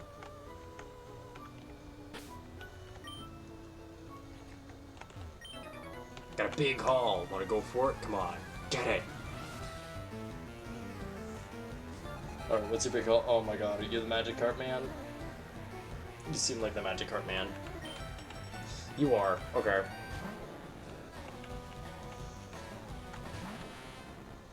Well, sorry we gotta split XP, buddy, but... Hey, at least the good thing about this game, at least, is that when you really focus on a Pokemon with trainers, they tend to level up really fast. At least so far. At least with a lot of my Pokemon. Like, yeah, you need to dedicate them, but it doesn't feel like anything crazy. Especially that versus Seeker's thing too.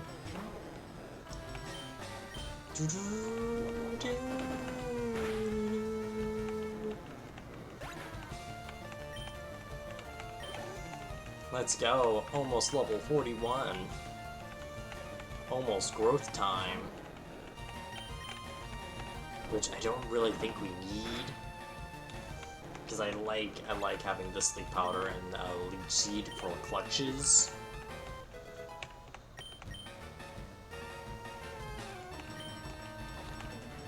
Nah.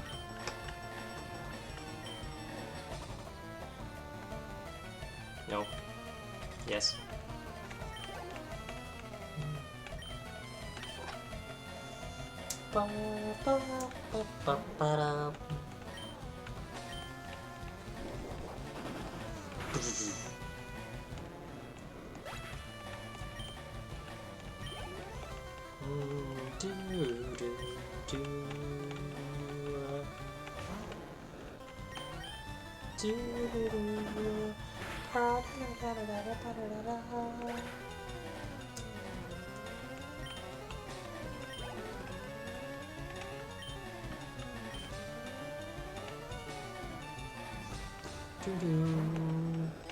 Let's get that strength. Let's speed up these magic herbs. These final little fish are blasted out into the ocean.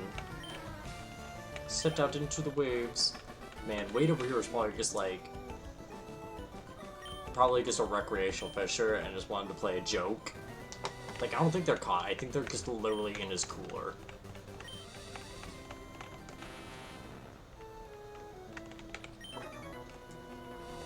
Yeah, I want to know if you actually have fish, not like, you know, any weird water types. Like, you have Goldines. Oh, you do. You do have real water types.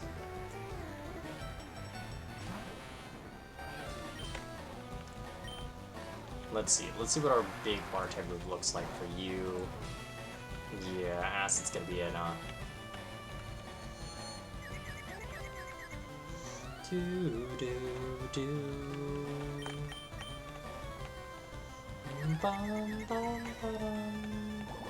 Yeah, melt a fish, melt a fish.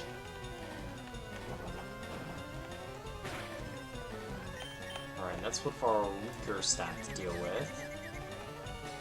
Alright, but Food Gummy's getting that acid, getting that Food Gummy becoming an absolute gusher. Oh, that's good XP, holy shit. I guess because it's an evolved Pokemon as well as a trainer's.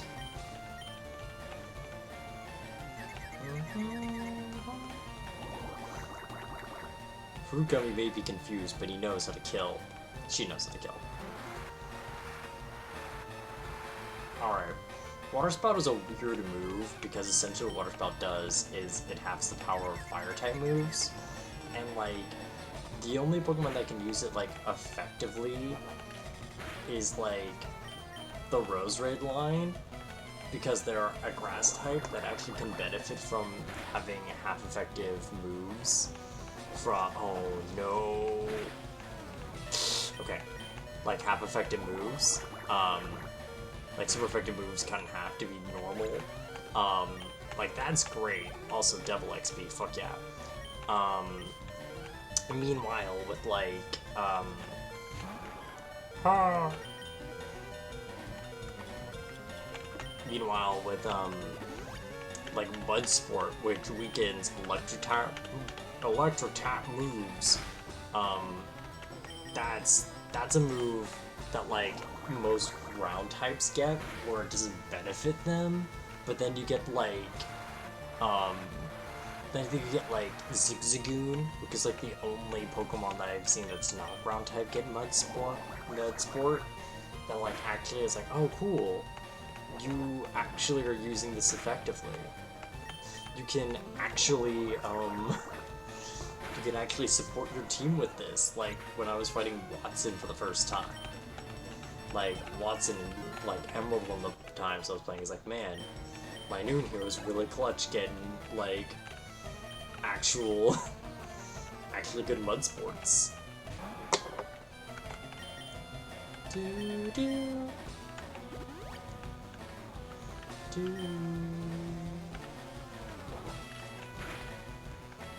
Okay, that's what a crit looks like, so we're good.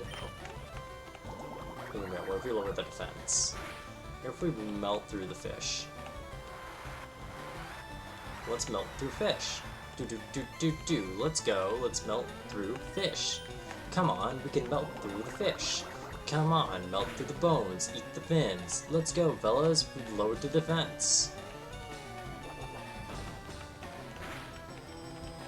Let's go, let's go. Now let's melt some more. Boom.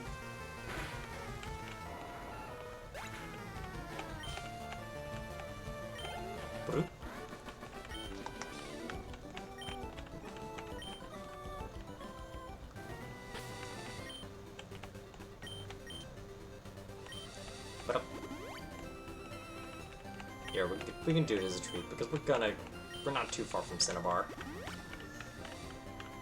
And if we need to, we can just go home. Go to our actual house. Alright, why don't we get Ricken, actually? Because Ricken knows Shockwave, and he's a little behind in levels. And especially if we're gonna give him Earthquake after Giovanni. We're gonna need him catching up a bit.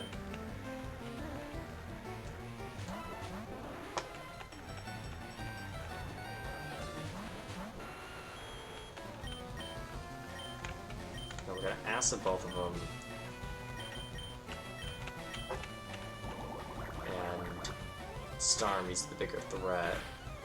Ugh. Oh, but he's only rapid spinning. Okay, does he not know any, like... Does he not know any, like, psychic moves?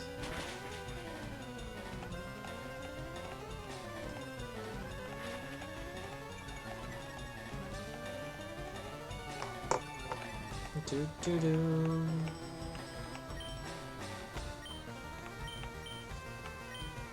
No. Oh, shit.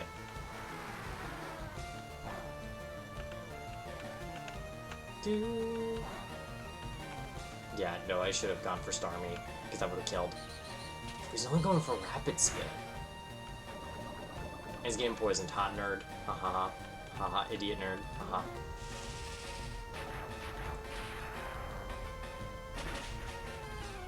Alright, well, the siege was down.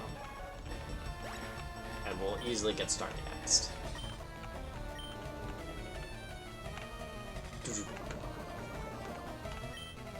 Yeah, we can just acid it, and we can peck. That's a treat. We can peck it right into the jewel.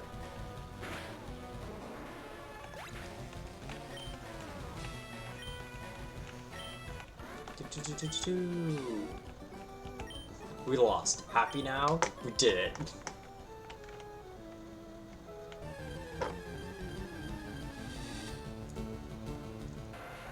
Okay, I was gonna be like, oh, if this route has the higher level Tentacruel, okay, I see how it is.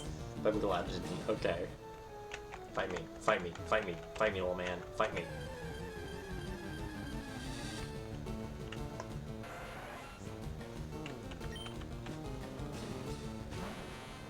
And it's also weird how, like, when you surf in the ocean, there's like, nope, there's only jellyfish. No one else, only jellyfish. Everything else you have to, like, fish for, but it's like, come on, no surface level fish? Like, not even any Goldines? Like Horsey I get, because Horsey's like a sea fit, like something that'd be deep, like deeper in the water, you know? Or like Shelter.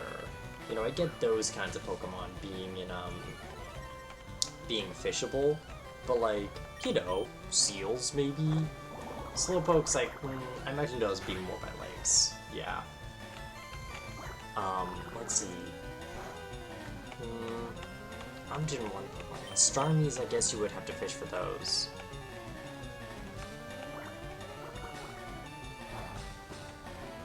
Wait, do you always have to fish for Goldeen? You can't just, like, find on the surface? Fricked up.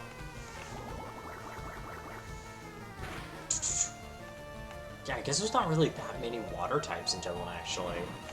Like, Magikarp? I guess you could find Magikarp on the surface, but I guess they don't want to, like... they don't want to curse you, but like, here, you go into the water, you find all the useless Magikarps.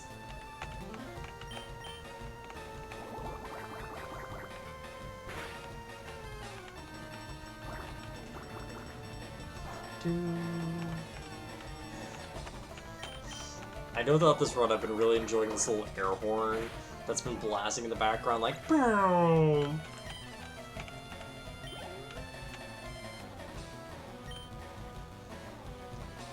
Yeah, we're gonna switch out for that. Why don't we give Rickett a little bit of a shot? Give him a little bit of time. He needs a little bit of the XP. He needs to catch up a bit. Oh, and he's faster. Nice. Oh, Thrash. Like, Thrash is better than Horn Attack, which could have been our alternative. But, like, it's kind of wild how, like, Thrash is only 90 power in this game, but it's, like, amped the fuck up in later games. Well, there we go, we can catch up a little bit.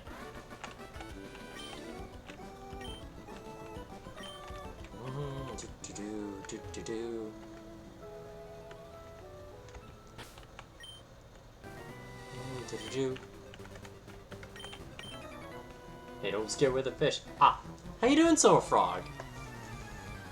We beat Cynthia a lot earlier than we thought we were.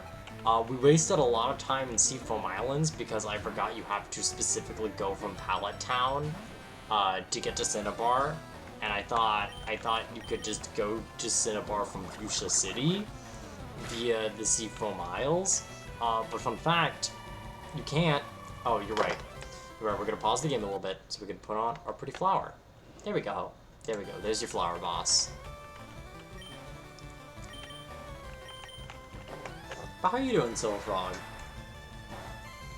How was the evening chillin'?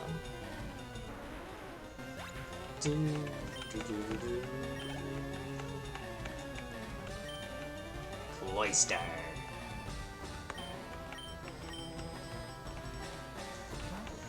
Do you want to see a funny little guy? Hi, it's me. I'm a funny little guy. I've only committed 2 crimes in my life, and I won't tell you which one I did, except tax evasion. Was good. Well, I'm glad things are going good with ya.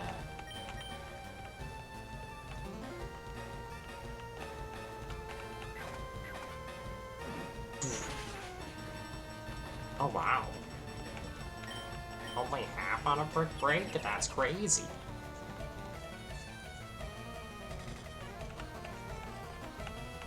I wonder if because I know he's very defensive, so I bet Shockwave's can actually be a bit better. But yeah, I'm glad you had a good time whatever you were doing, Silver Frog.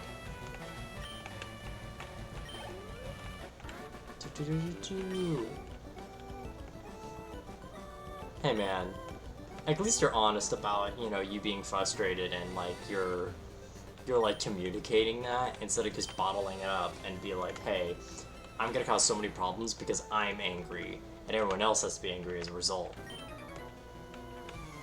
Keep me company till I get hit. Oh, till you get a hit. I thought this man said, keep me company till I get hit, as if some man in the waters is waiting, and it's like, finally, I'm gonna punch this man. Like a fucking kelpie comes out of the water to just make this man go into the depths.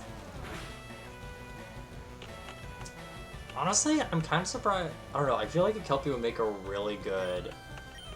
A kelpie would make a really good Pokemon, because if you don't know, a kelpie is basically a Scottish fairy, where it is a horse made out of seaweed that will disguise itself as a beautiful woman to lure people in, and then just like tangle them up and drown them.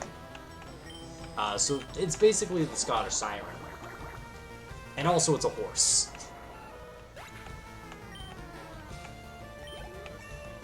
It's one of the original seahorses, but not the original seahorse. That would be the Pegasus. I guess we'll get rid of. I guess we'll get rid of rap because we don't use rap. It's not reliable. Because yeah, fun fact for anyone who doesn't know, Poseidon in Greek mythology is the Greek god of the sea, earthquakes, and horses. Like I know horses.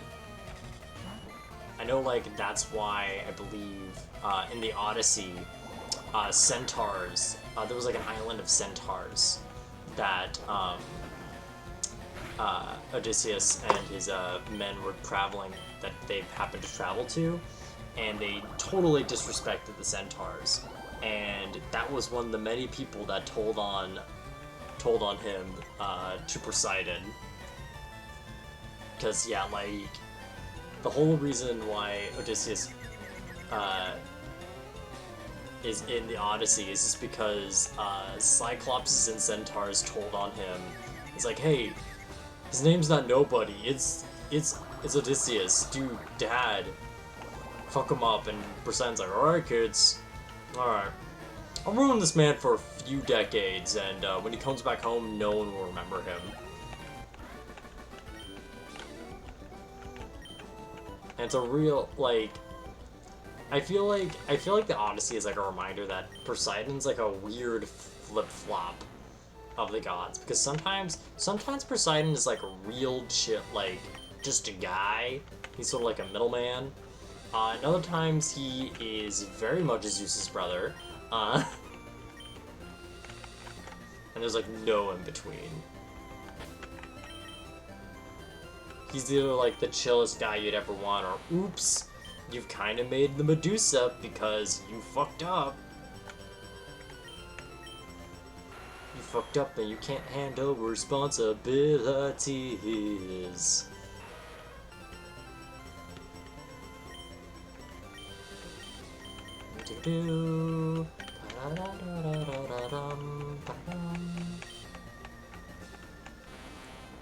Dude, imagine being a Greek god or hero and taking responsibility. That never happens. You think Antiquity? No wait, that's not her name. Fuck. Antigone. You think Antigone would happen if Jason took responsibility and was a decent person? No, it would never happen.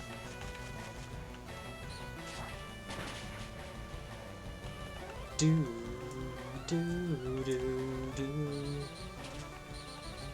Damn, why does AI think that Rapid Spin is the best move for Starmie?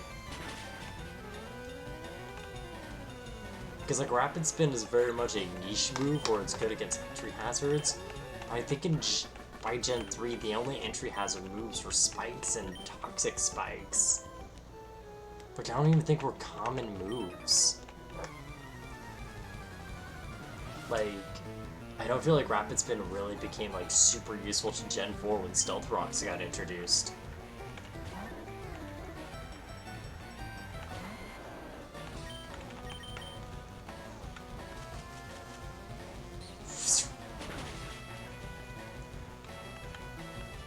Yeah, no, like, God. Also, now I'm just thinking of Jason from Greek mythology, and Jason really is an asshole And I think he's the subconscious reason why I think most Jasons are just kind of assholes. Because, like, what our boy Jason does, right, is Jason basically, in, like, the original Argonaut story, is sent on an impossible task to get the Golden Fleece so he can, like, essentially claim his place on the throne from his corrupt uncle, because he's, like, the rightful heir, and he's like, alright, maybe I'll let it happen if you get this Golden Fleece. And he gathers, like, all these, like, he basically gathers, like, the Greek Avengers, like Hercules and, like, some other Greek heroes to join him, to, like, this sort of quest to find the Golden Fleece. And when he gets to the island where the Golden Fleece is, basically he goes up, he finds a girl, named Antigone, and I'm pretty sure he makes a deal with, like, Aphrodite to make her fall in love with him. So essentially she is, like, genuinely in love with Jason and tries to use sorcery to make Jason win. It's not Jason who's being clever, it's Antigone the entire time. She is a sorceress who's, like, using little tricks and telling him how to beat these impossible tasks to get the Golden Fleece. Like, even in, like, the big climax of the Golden Fleece, like, alright, there's, like, this big dragon guarding the Golden Fleece. Who takes care of the dragon? It's Antigone, who makes the dragon go sleepy bye. And Jason comes back, he gets Golden Fleece, and he is the motherfucker on the block. He gets to be the crowned king, Prince Mayor, and everyone cheers. And then, and also I want to mention, Antigone is only married secretly, like, in a cave with Jason. Like, they're married, but Jason goes, but I kind of want this political marriage for these two kingdoms that we've been at war at. And Antigone's like, okay, cool, but also consider we're married, and that other side also killed my brothers, who I want to bury. I want to bury my brothers. You know, here, and there's like, yeah, no, you can't bury your brothers because they're like the enemy. So no, you can't give them a respectful burial. That's like really dumb. And Antigone's like, oh, okay, all right, okay, cool. All right, cool. And basically, Antigone's like, all right, Jason, you're gonna be an asshole. You're not gonna let me respect my family. You don't respect your own family because you, by marrying this other woman, are putting aside our two children that apparently don't mean anything to you. And I am going to make a point about what you're doing is a big mistake, and, you know, kills him. Kills him with a lot of poison, and also kills the kids in the process. But it's very much on her side because, you know what, honestly, Antigone's just being a girl boss.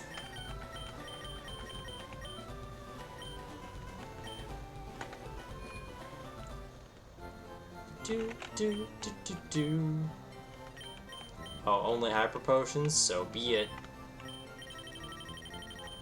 It's got like 20. As a treat. As a little delight.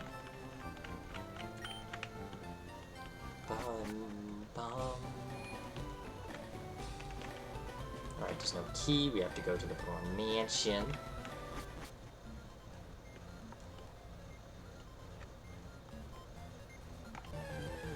Oh, I like this, like, funky cyber music. Is this music? I like music.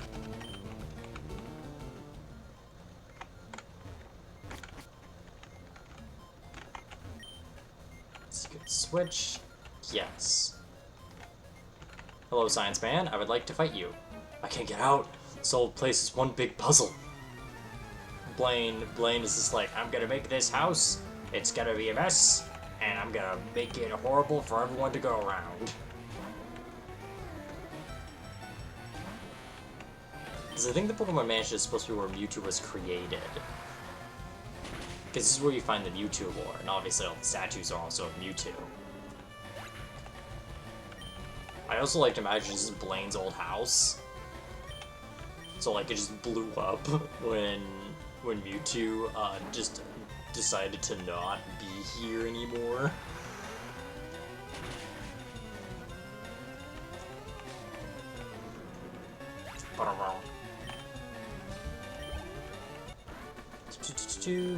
I also like how this is the only place you really find burglars. Yo, burglars have a lot of money. That's cool.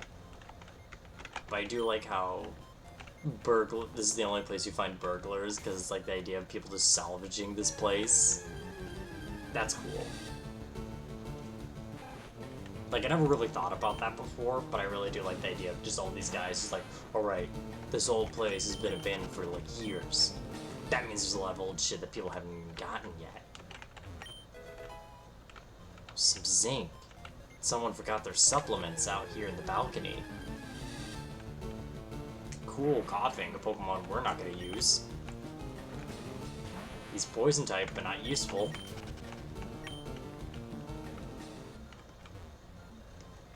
That's his Mewtwo lore, we don't need that.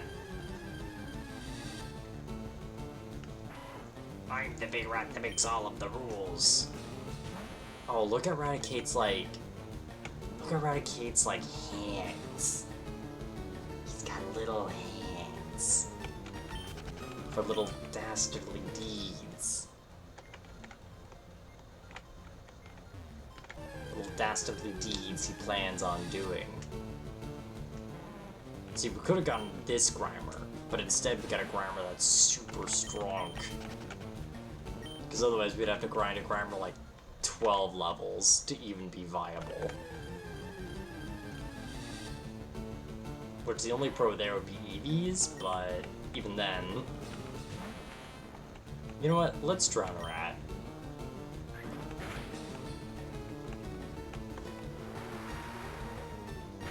Do do do do do do do do do do. Woo. Okay.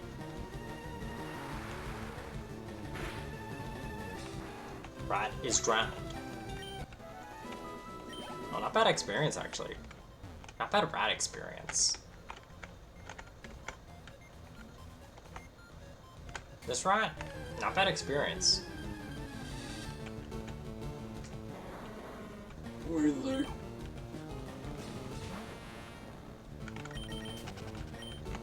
You know, I wonder if Weezing is more a Pokemon that's like less a Pokemon that is attracted to a like polluted environment, but more produced by a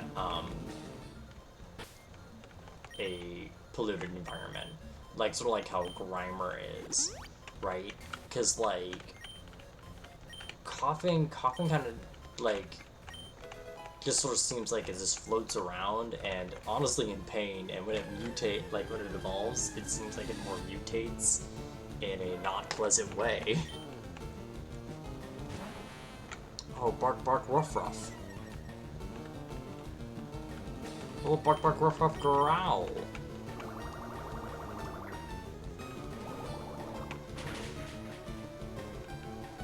Do do do do do do.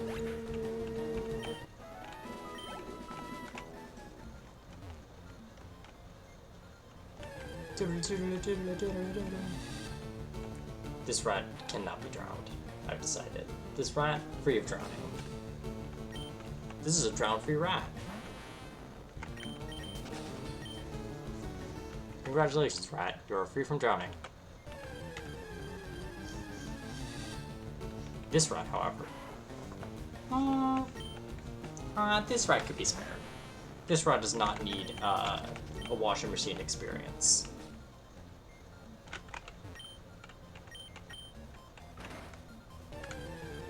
Let's see, does this rat need a washing machine experience? No, it's not even a rat. Not unless there's secretly a rat. Because I always imagine coughing's hollow. So, oh, now I'm just imagining like a little rat. Like, not even a rat, just like a normal rat wandering around in there. Not even worried about the toxic gases, just to vibe in. Vibe in like a little hamster wheel. Do. Rat can be drowned. The rat is... This is an appropriate rat to drown. I guess these rats are just like, oh fuck, the only way we can do anything is go fast enough. Oh, this rat tried to do anything but be fast. The rat was too slow, and therefore must drown. Sorry, bestie. Your mentor once lived here, like Blanathan. Blanathan Pokemon. Ooh, that's a Pokemon I don't want. It's a Pokemon I don't want out on the front, so we're gonna switch to Ricken so we can catch up on levels.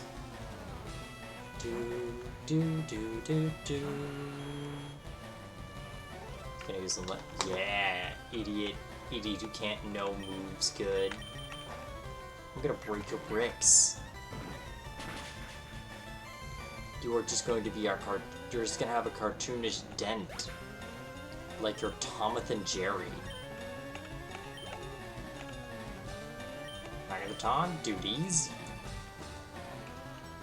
Easily, I can break all 3 of your bricks. I can break you down like I'm the big bad wolf going up to this pig's house, but I also know karate. But I also know Kwai Tuan To. And we critical pecked it on the cheeks. All 3 of them, they blush, dying instantly. Full torque, no problem. What are you gonna do, explode? What are you gonna do, die? I don't know what I'm gonna do. I'm gonna act like I'm a freak and I don't know nobody.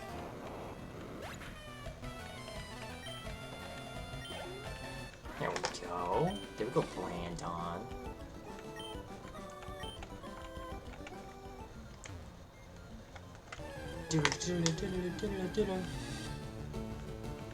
Ooh, dogs can be drowned here. Now, this isn't leaf green, so foxes will not be drowned here.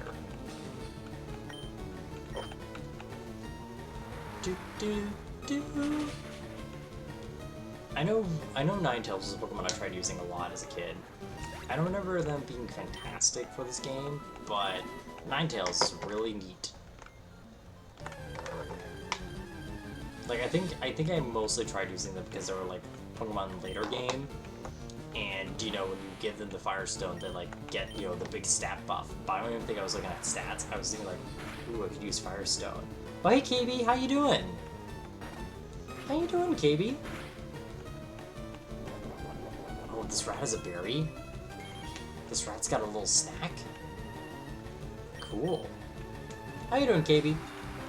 We beat Sabrina a lot earlier than imagined.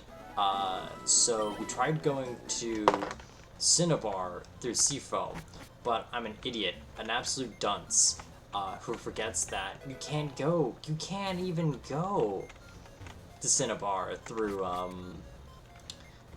Fuchsia City. You have to do it from Pallet Town. So I wasted like at least over half an hour. So that was a wonderful treat. I know I can get Articuno, but I won't. Because it's Poison type run, baby. Not Ice run.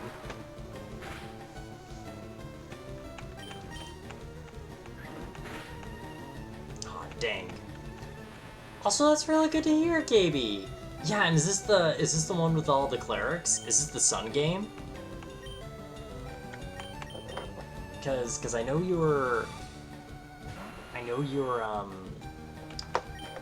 one of the ideas you had was basically one that was all like sun, like all about the sun gods, like Apollo, Eos, and whatever the Dawn one was. I know there was one name that I can't pronounce. Yeah, but Sun Campaign, nice. And it means you keep on eating food. I hear that's great. I hear a lot of I hear a lot of physical entities need that. Haha. Which I guess with your cybernetics and, you know, fallen status, you know, that's kind of relevant. But yeah. No, what's the party looking like? What's the vibe check of the party?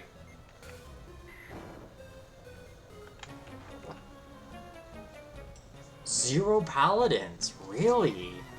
So is it all just clerics?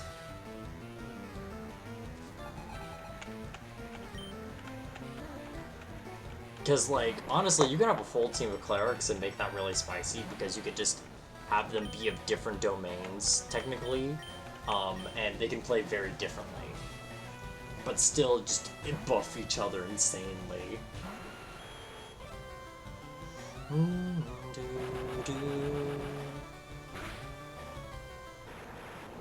Bump bump. Fruit gummy, yeah! Also, we can level up. Do-do-do-do.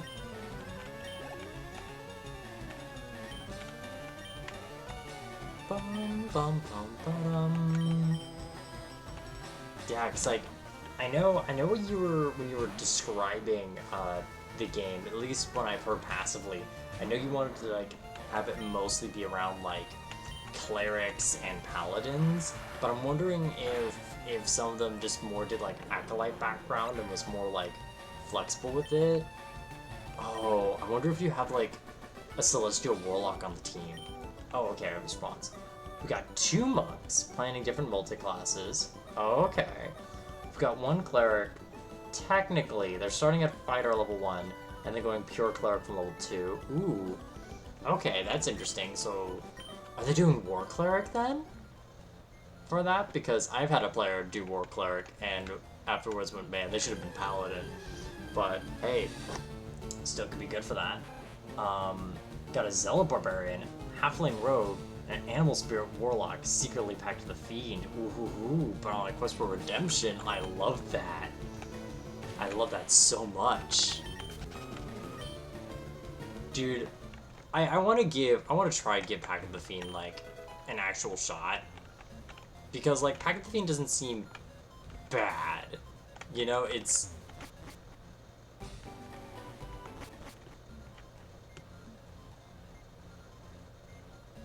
like, Order Cleric. Ooh, nice. But like, Pact of the Fiend is like not a bad subclass. It's just one where it's like, I kind of want to try it out to see like how it actually feels, because it definitely is a subclass where I feel like I hear it has like a reputation of not being that great.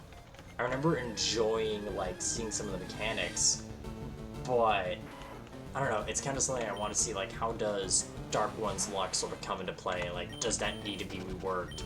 I do kind of like how you can like be flexible, like I would like to have this resistance today. No, wait, it'd be, I think you get the HP back every time you kill someone. Dark One's own luck. Pick whatever resistance you want, and then after that, I think you get, like, Hurl Through Hell. Yeah, I love these characters, and I'm hyped for the campaign, and hyped for affording food. I mean, like, that's cool, I guess, but, like, also, funny animal spirit being the warlock? Yeah.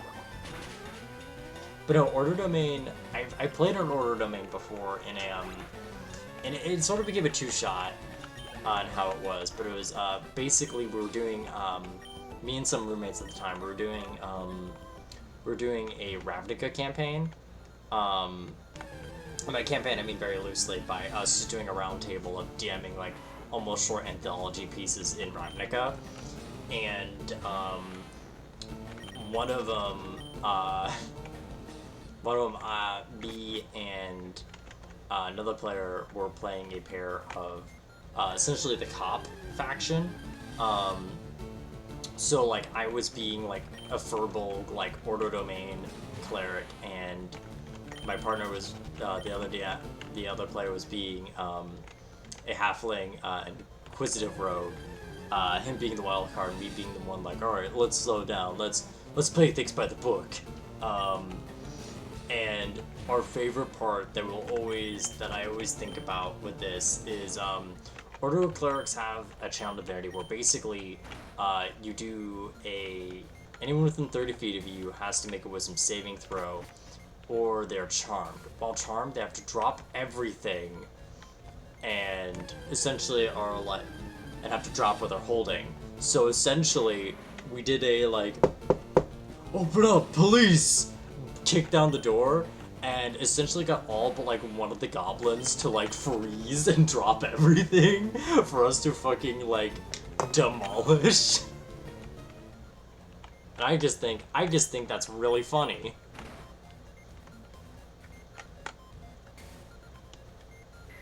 What? Also an eagle spirit. Okay. Yeet. I was gonna say, oh, so you're gonna allow them to fly, but I remember you also have a raven spirit in one of your home games. But no, that sounds great.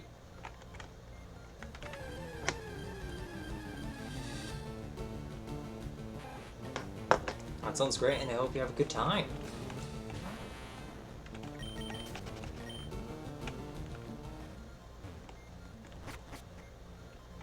Is there any fun little DM secrets you like, or so give me the pitch. What's the pitch of this sun god campaign? Because I know it has to do with the Apollos, but what are they doing? What is going to be their objective?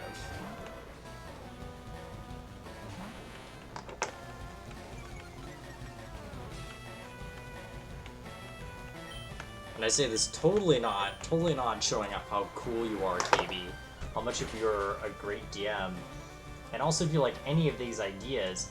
I know we're playing, I believe next week is going to be a Voldemidas session, what KB runs, and if you even want to see how KB is as a player, you can check me out on Wednesday with KB, because we're going to be doing Wild Beyond the Witchlight together as a team. How's the Toxic playthrough going, by the way? It's going pretty good. We beat Sabrina earlier today, which, honestly, I was thinking it would take a bit more levels than just 2 from our Haunter. But, other than that, we're doing pretty good. We're really on our way to get the keys so we could do a Blaine. Which, honestly, with Fruit Gummy that we're sort of getting yonked, I think that's gonna be pretty easy, even with the higher level, because Blaine is a joke. If KB, I don't know how long you've seen the team, but here's our team. We got Fruit Gummy. Fruit Gummy's a little shy. She's kind of from a place where a lot of the other technical rules are mostly level 5 to level 14. So it took a little while for her to show up, but she's doing fine. She's doing fine. She's mostly defensive, especially, and really fast. And also she's water type, and that's neat. We got Rickon. Rickon's a sassy little Chad. Absolute dude bro. He knows karate, and mostly thrashes about. He mostly just flails and beats people up. Here's Hellbore. Hellbore is pretty serious and has been one of the MVPs of this run. Mostly due to the fact that after he evolved, he got wing attack and wing cutter and bite, so he's got really good move really good aggressive types. Being really fast and hits really hard. He really wants to evolve, but he does not know what friendship means, so he hesitates. He hesitates every time. He tries to go that extra pair of wings, but he doesn't know how. We got Peeps. Peeps is pretty naive. Peeps likes to stalk people. Stalk, that's a harsh word. Peeps likes to just watch people, and Peeps just knows, fun information about people, what did they have for dinner the other day? What's, their current IP address? What kind of sandwich do they prefer? What kind of toppings do they like in their ice cream? Little things like that. Um, and she's been doing really good, mostly because, yeah, she's really fast and strong special, and it's only because she has Psychic. She's really here just to do Psychic, maybe Confuse Ray or Quick Shadow Punch. Um, but yeah, Peeps is really a Psychic machine, uh, to be our Poison type counter. Here we got Uziazi, one of our newest party members. He was a 1% fishing. He's a 1% chance Pokemon in Celadon City because you can find a Grimer that's level 30 to level 40 in Celadon City if you fish for him with a Super Rod. And he's a jolly stinker. And for the most part, he's just really vibing in this place, mostly covering people in sludge and or rocks. He's really our main tanky boy, as you can see with his high attack, special, defense, and HP.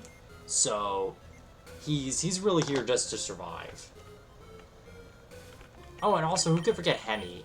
Hemi here is, of course, one of your favorite boys, because he is a Bulbasaur. He's kind of quirky. Hemi likes doing this little thing where, like, you know, he'll ask his friends for, like, you know, a little money for something. And you know what? Here's the thing. He doesn't even need the money. But, like, you know, it's okay. Like, you know, he could, like, use it for later. You know, he's just borrowing it. He's totally gonna give it back. Anyway, he likes sometimes asking, like, funny things. Like, hey, what's the last 4 digits on your credit card? Or, like, hey, is this your social security number? I just happened to find it. It's so crazy. What would you give it? What would you give so I don't tell other people? Whoa, whoa. You know, some real funny things like that. He's a real quirkster. And yeah, we're getting him a bit caught up because he's gonna be really good against, he's gonna be one of our main contenders for dealing with, Giovanni.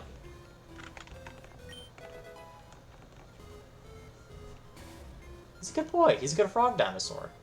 Also, for the pitch, right, so the pitch is basically the players are all of these faithful followers of the Sun Trinity, Eos of the Dawn, Apollo of the Midday Sun, and Lycophos, the Twilight. They're good people trying to do good in a world that is going to make that difficult. We're going to start with some more simple black and white adventures, fighting demons, devils, cultists, but eventually we'll have to deal with less black and white conflicts, including corruption with the church. Ooh! And as we know from Volamitis, you know, Anime Boy Adam is totally not corrupted by the church for being, you know, undead racist, and also feels that, you know, people should be purged off the earth aggressively.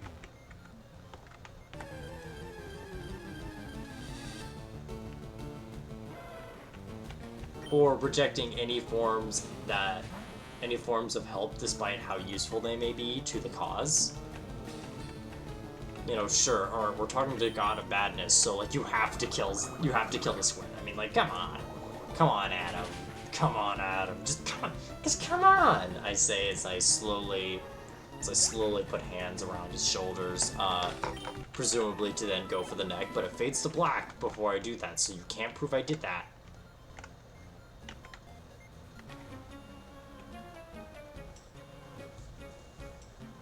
That's right, Saint Anime Boy Adam is totally not poggers. And for anyone who doesn't know, that's a Sylvan term for pogger.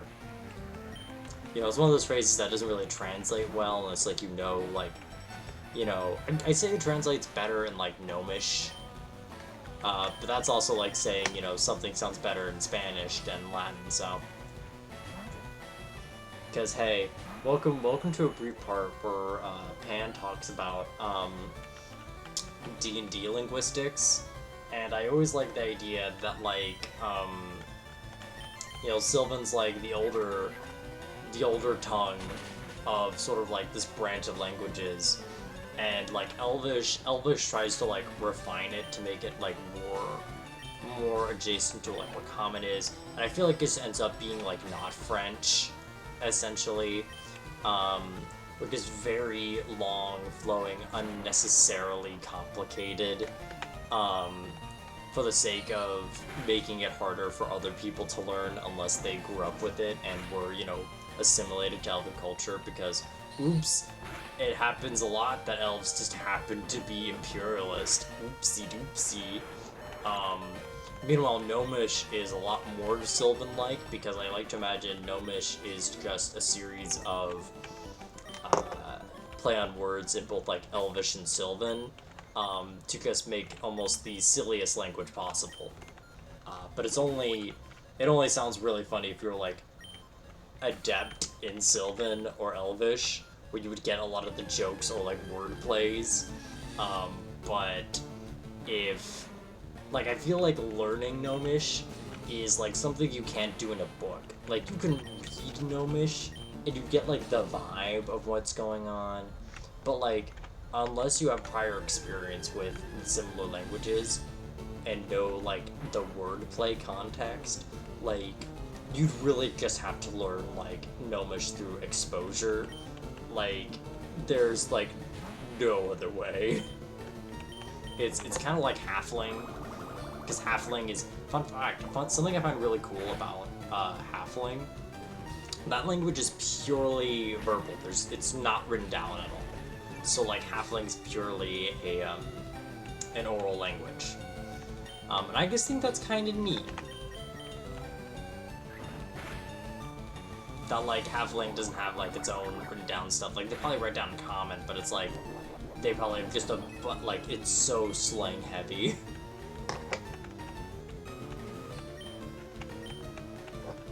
And I just think that's neat.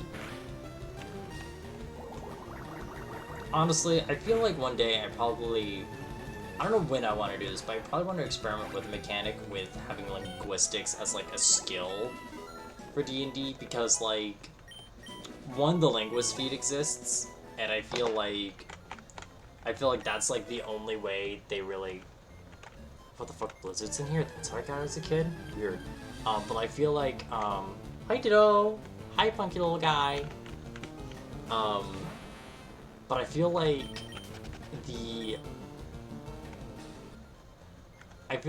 linguist feat is like the only way you can in D&D be someone who's like know how language works. And I feel like it's really weird because like a majority of D&D characters are multilingual, like not just bilingual, they're full-on multilingual people. Like it's common for people to at least know 2 languages, if not 3 to 4, and it's pretty wild, because the D&D world's like a big melting pot. Well, you see, it probably isn't GURPS, because GURPS is GURPS, but like, I don't know, I feel like with D&D, like, sometimes you're either reading a module, or you're making a dungeon, and like, oh, things would be of this language and everything. But, maybe your players don't know what that language is, right? And yeah, they could comprehend languages if they have access to that spell. Or, what you could do is maybe if you have a linguistic skill, maybe that's how you can, like, identify languages. Because I don't think just knowing history really applies to knowing a language, because, like, I can know the history of Japan, but that wouldn't necessarily mean I could recognize, katakana, kanji, or like, hey, this looks a lot like, say, simplify, like, complex Chinese, or, I don't know, I just feel like, it'd be pretty interesting. It definitely is something I would experiment with, more so, like, commit. Like, this would be something I'd like to explore in, like, a smaller scale campaign. Linguistics IQ / hard defaults, none. Study, oh, this is GURP stuff. Okay, you're just, okay. Yeah, I would think the main thing would be, like, identifying what language something is, because, like, identifying a language, or maybe identifying, like, ciphers, and the like could be cool, because like I know like the linguist feat, the whole thing of the linguist feat is that, you know, you speak like 4 other languages, and also you get to a seeker key, nice. You also get to just be like, hey, oh, solar beam, wild. This play, I'm getting my tracks lost. Like, the whole point of linguist feat is to make like ciphers and everything, and I feel like like a linguist skill, like a language skill, could be a way for like you to identify to your players like, hey, this is like a code. Maybe if you roll high enough in this skill, you can like crack a code or like find out what it means, you know? I do think it'd be situational, but it's also one of those things where I feel like when I don't have it, it's kind of like, huh, okay, I guess my players won't learn information. Um, you know, and again, I'm talking like sometimes this is through games maybe I make, and I just think, oh, this place would have this kind of language throughout it because like this place was maybe made by like demon worshippers, you know, so maybe it has like everything in abyssal, and then the players speak abyssal, so they can't read it or identify it. But like say with a linguist skill, they can be like, all right, you roll high enough, you know this is like abyssal, and so this may have something to do with demons. Like nothing like knowing what it means, but just being like, hey buddy, watch out, you now know who wrote this and what they associate with.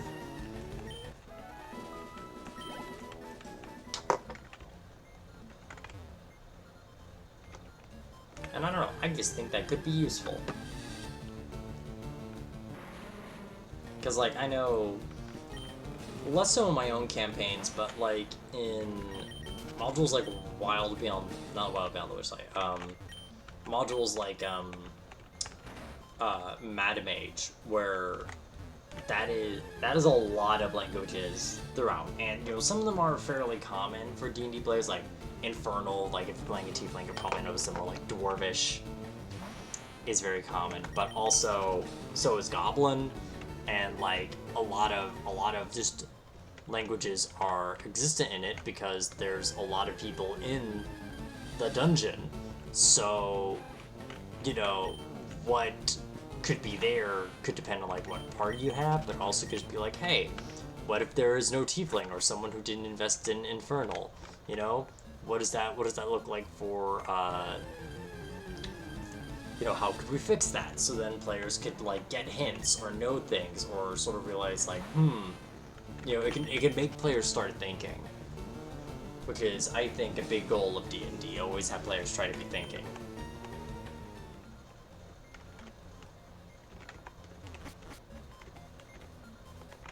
But that's just a theory. A game design theory.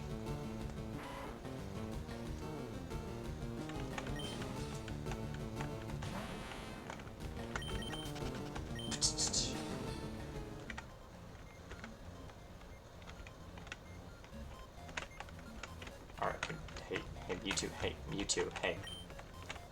Yes.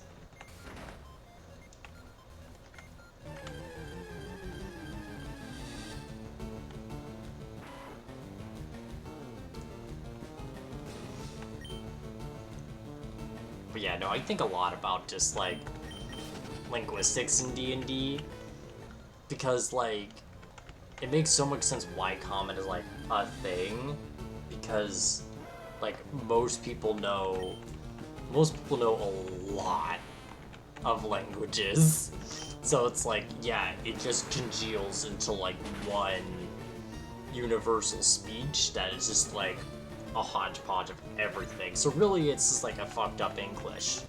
Or at least it probably comes across that way for us if we heard it. It'd probably sound like a weird butchered English, like something really adjacent to it, but really off.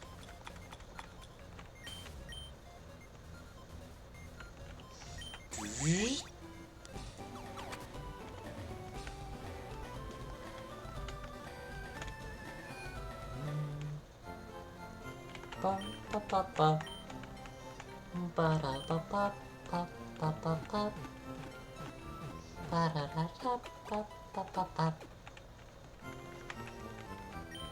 Alright, let's see how much we can fuck up Blaine's jam.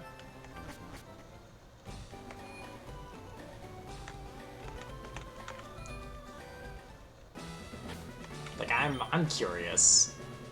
Because you know what? I'd rather not grind. But Blaine is also a joke, and his AI is usually dumb. I was a thief, but then I went straight as a Pokemon trainer. Also... Hi, how you doing? Do do do do do do do do do do do do do. Funny doggy, bark bark bark.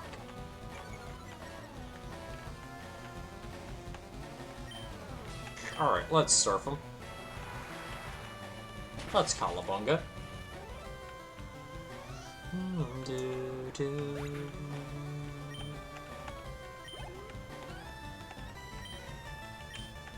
Do, do, do, do, do, do, do, pop, pop, pop, pop, pop, pop, pop.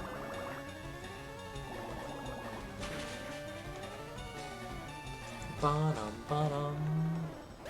But I think the only thing we really have to, like, even consider being a threat is Baby Arcanine. And that's a big maybe.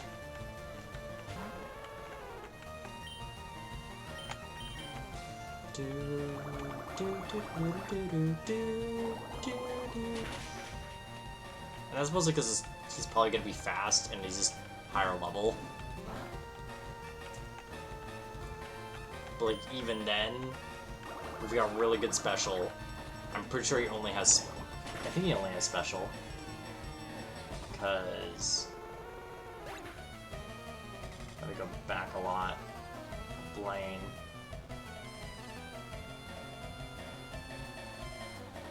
Blaine outside of the anime.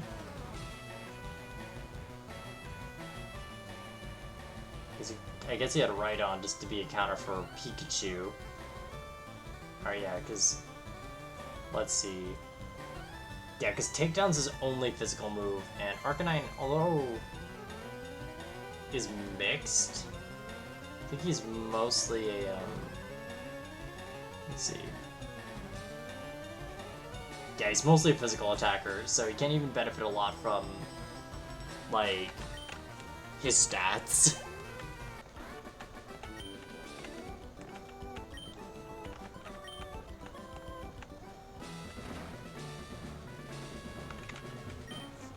Do you know how hot Pokemon Fire Breath can be? I don't know, like... 80 degrees?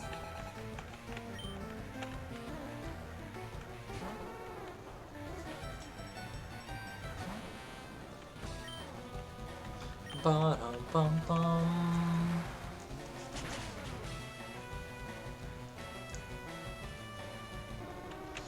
Wow. So I'm curious, do you know what, if KB, if you're still here, what kind of, multi-classes are the monks considering? And also, are the monks connected in any way, or is it just like a happenstance situation? Excuse me. Do do do do do do do.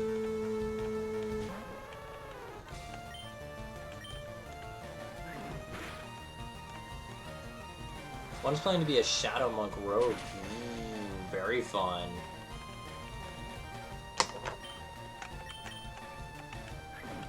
I know Shadow Monk definitely is like a subclass I always like eye on sometimes. Like, really fun. I think like I know one early D&D concept I had was like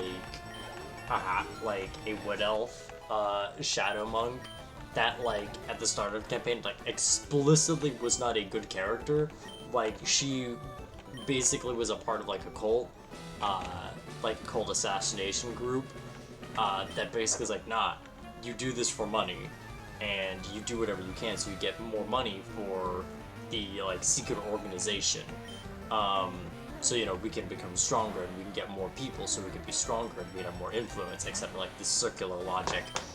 And just over the campaign, like, her just going like, oh, you could be a person, like, just sort of, like, realizing, like, ah, you can have emotions. And, like, not even being, like, stoic, but more just, like, cheerful about it, like, oh, I see, I can actually express my feelings that don't have to do with monetary value. Oh, the other one's just sort of interested in multi-classing, I guess?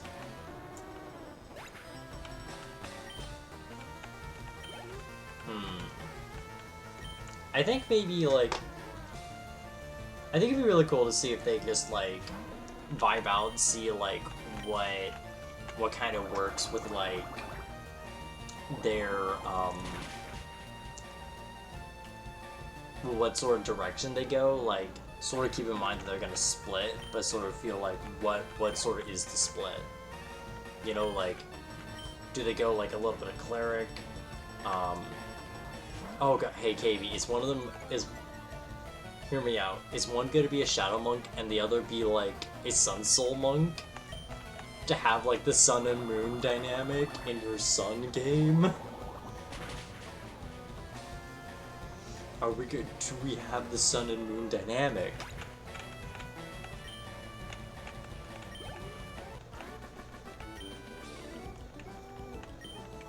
Do we have the Eclipse duo?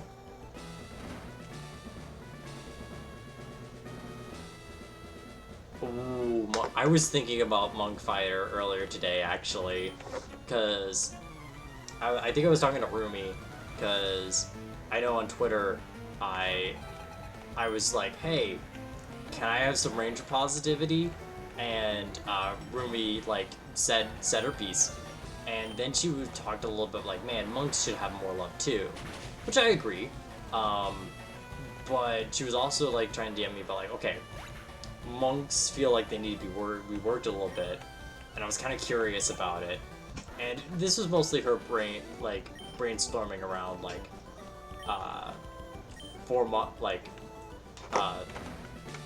the Four Elements monk, and sort of going off of there too. And like, what if we apply that to key points? I'm like, ooh, that does not work. Because monks get a lot of attacks, and essentially what she was trying to do was essentially like, what if Flurry of Blows could act like a sneak attack, and like the more key points you invest in, the stronger it is.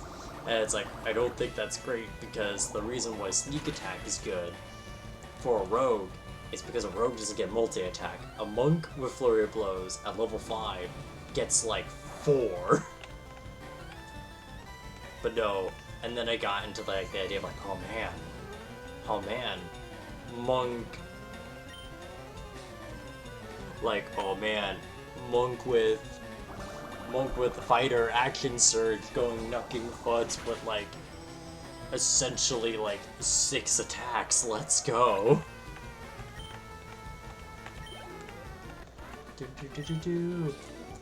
Monks need more key points, not ways to spend key points. Or they need to make some things that cost key, not cost key. Yeah, I see what you mean. Honestly, for me, I think, because really Wave of the Four Elements, I think, is the only one that's like really, really expensive, because for at least, because I've been playing a monk recently in a home game, and I feel with monk that it's pretty okay, like, it's pretty good, but you do need, I feel like it's not till level 5 do you get, like, over a hump of how to use key point, like, you can use key points comfortably, because before then, it's just kind of like, oh, cool, like, you know, when you have, like, the 2 or 3 key points, I don't feel like I can use them, because it's more of, like, a sense of, like, resource management anxiety. But when I have, like, 5 of them, and Stunning Strike is one of those options, I feel like I could do anything. You know, like, oh, I could spend 1 or 2 to Fury of Blows, or, oh, I can Stunning Strike this.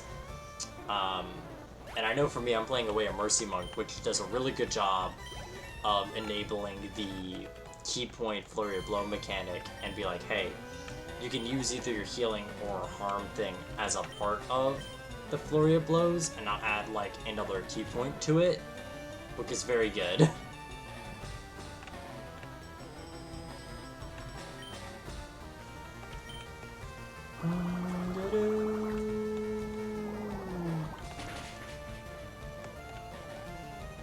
Just, yeah. No, but I do feel like Monk very much is a class that, like, needs to build that momentum, and then, like, once you get past level 5, it starts schmoovin'.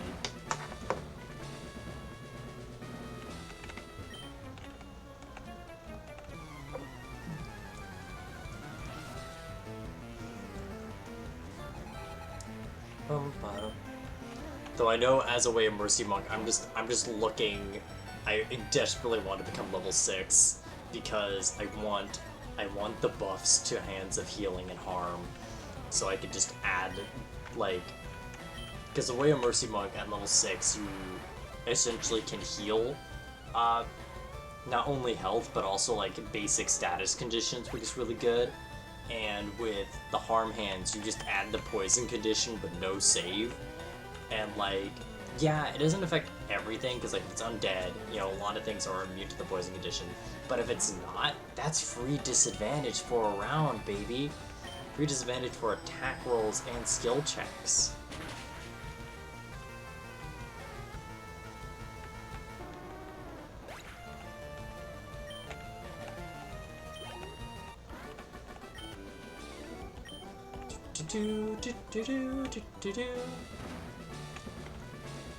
Alright, Blaine, where's my fucking money? Yo, what's with this picture? It's a photo of Blaine and Mount Fuji. Oh, Mr. Fuji. They're standing shoulder to shoulder, with big grins. Oh, that's neat. I never noticed that before. Ha! I'm Blaine, the red-hot leader of Cinnabar Gym. My fire Pokemon are all rough and ready with intense heat. They incinerate all challengers. Ha! You better have a burn heal.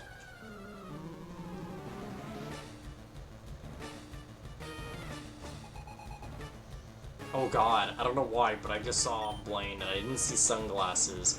I just saw very beady eyes. Like the eyes of a rabbit.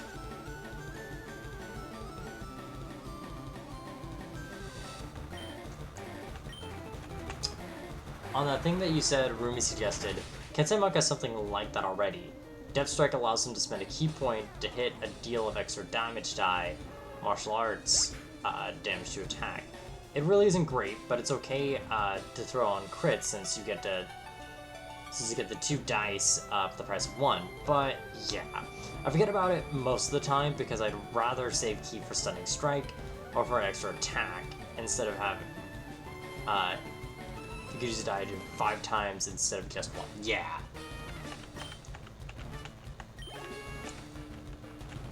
Though I do think one thing that Monk can be good for, I do see one of my favorite D&D YouTubers, XP3, get on his soapbox about how Monk is a very easy class. And I think the thing about Monk is it's a good class to sort of teach players like resource management without it being overwhelming because it's in steps, and it's not like spells where it's a lot all at once. It's like, hey, you get this ability now and you can use your key points for this as well. You just have to manage your key points. So it can train a player to be like, hey, how do you want to use spells later on, you know, when you want to get into spell casting. But for my monk, she has electric boots, so already an extra kick is worth a lot more than just single extra die on average. Without those, yeah, I mean, like, it always is like, well, also consider I have magic item, because like I always think when I see like really cool builds with D&D, like say like Tulok the Barbarian, who's a really cool YouTuber who makes essentially like how would you make X character as a D&D character, right? Like, it's really cool seeing, like, well, okay, here's, like, the pros and cons of, like, this build, and, like, that's cool to see. Also consider, this is for a character just 1 to level 20 without considering any magic items, because magic items really do change the game. Oh yeah, no, Blaine's gonna be a joke. Blaine is a joke. I am a god. Fuck it, you know what? You know what? I'm feeling hubris. I'm feeling the hubris. Do you wanna just finish gyms tonight? I don't have to get up early tomorrow. Ha, nice. I burned down to nothing. Nothing, not even ashes remain. You have the Vukinovich. Yeah, fuck it. You know what? Let's try Giovanni. Because, like, we can. And our special stats boofed. Our special stat is boofed. Don't waste it on one. See, Blaine's a cool man who also created a horrible monstrosity onto the world. Like, Blaine's really that guy who's like, oh yeah, he seems really cool, we all respect him. And then you learn about him, and you're like, hey Blaine, what the fuck did you do? Hey Blaine? And he's like, I did my best, kiddo. Oh right, I think I have to do the Sevi Isles. No, please, I don't want you to do the Sevi Isles. Can I not do the Sevi Isles? No. Yes. Cool. I want to do Giovanni. Wait. Before I get too excited, I'm gonna check. I'm gonna check if it's required. Because I forget if it's required or not in Leaf Green.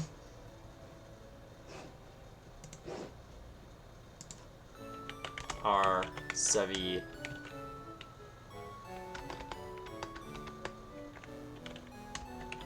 Isles required?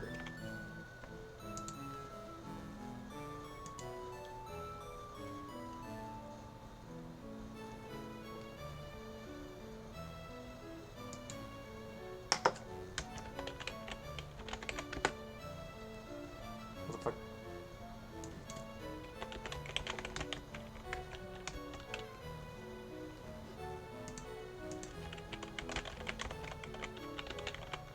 Are they required? I don't think they are, but I want to double check. It's completely optional. Okay. Honestly, fuck it, right? Right?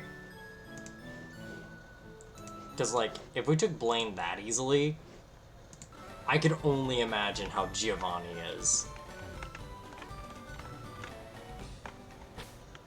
Because Giovanni's like nothing.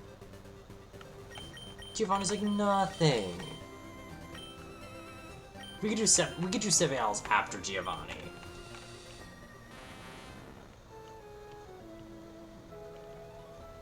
Because, like, Sevi Isles could be a good way for us to grind for the Elite Four, you know? But, like, Giovanni? He's a joke. He's a goof man. An absolute haha laughing stock. See that corn? It's a laughing stock. Do do do do do do do do do. But no, I feel confident. I feel super confident.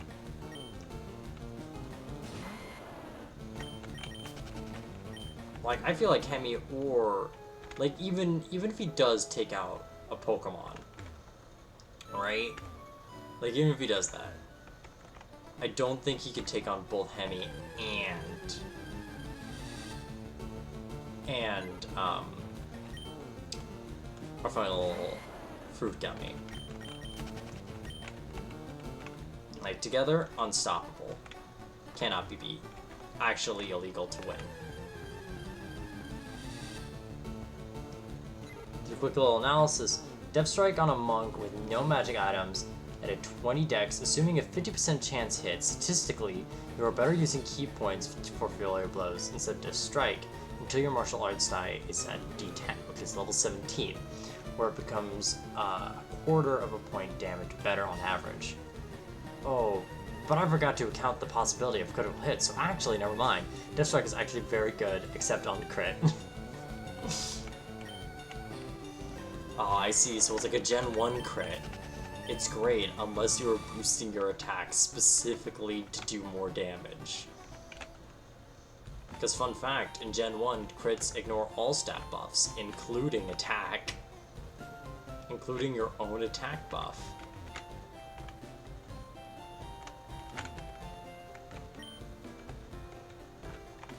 Alright, old man. Alright, Giovanni, get your ass handed. I'm gonna serve your ass on a little platter. Hey, you know what? I'm just gonna fight these guys for fun. Must be running out of steam by now. I just started, my guy. Yes, I do know that. Looks at oh, buddy. Oh, buddy. It's like sword stance. No sword stance. Can I get something from sword stance, please? No.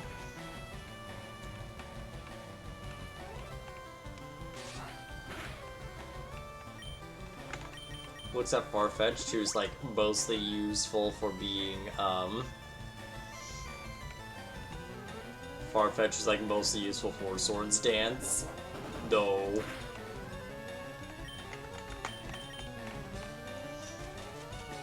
Praying that Scyther doesn't crit on his Hyper Beam despite the fact he's really fast.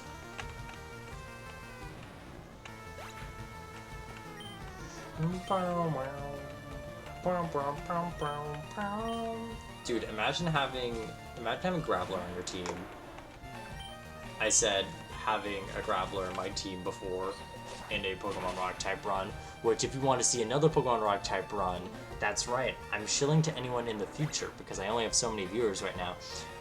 In a month from today, on August 12th, 9:30 p.m. EST, I'm going to be doing my 1-year anniversary where I'm doing Pokemon Sword with only rock types. Now, Graveler's not included, but this Onix boy is.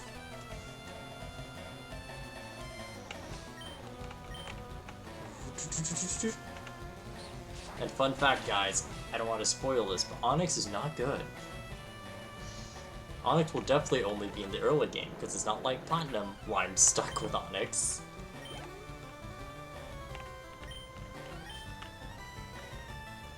Because Onix's role in like a full like rock type team, at least in Platinum, was really only to take hits so other people can heal, and to set up Sandstorm. That was it. Also, I shilled about my 1-year anniversary and I saw people came, so clearly I'm doing gaming right. I'm winning gaming right now.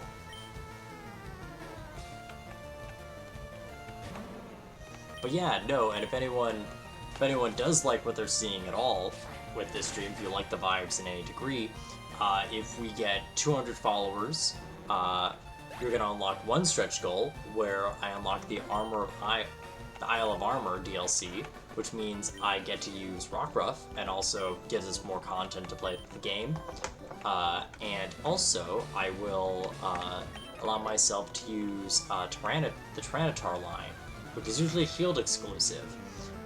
Additionally, if I get 250 followers while I'm during or before the playthrough, I'll unlock the Crown Tundra, which unlocks Aggron, Relicanth, Kerbank, and all fossils from Gen 1 through 6. So, pretty cool stuff. Would definitely like to see that. I also know that Tyranitar is the second best Pokemon. Probably. I've never used it before. And, you know, could be really cool if you make me. Because, like, in a Rock-type only run, of course I'd use Tyranitar.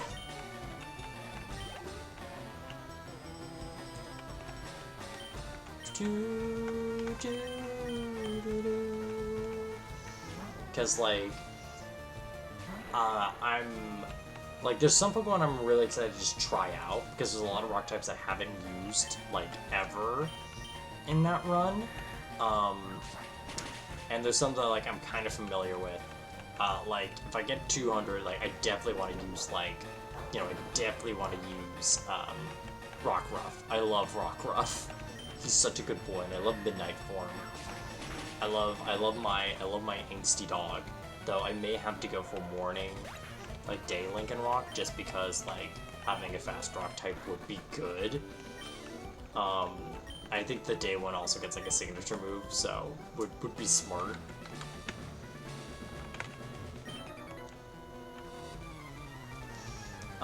Let's see. Also, I like how the Tamer has the same open overworld sprite as just the like the normal like Pokemart retail worker. I just think that's funny. For a playthrough, I like to recommend Strong Jaw Tyrant and picking up all elemental Fang attacks, Thunder, Fire, and Poison Fang. Now, that would be smart, and I'm pretty sure I could get that. I just know for me, how I like playing a lot of these is I usually just go for the first one I get, because I think that's fun, unless if it's like obscenely bad with stats and can be easily found, you know? So I think the chances of that is very high, but we'll see.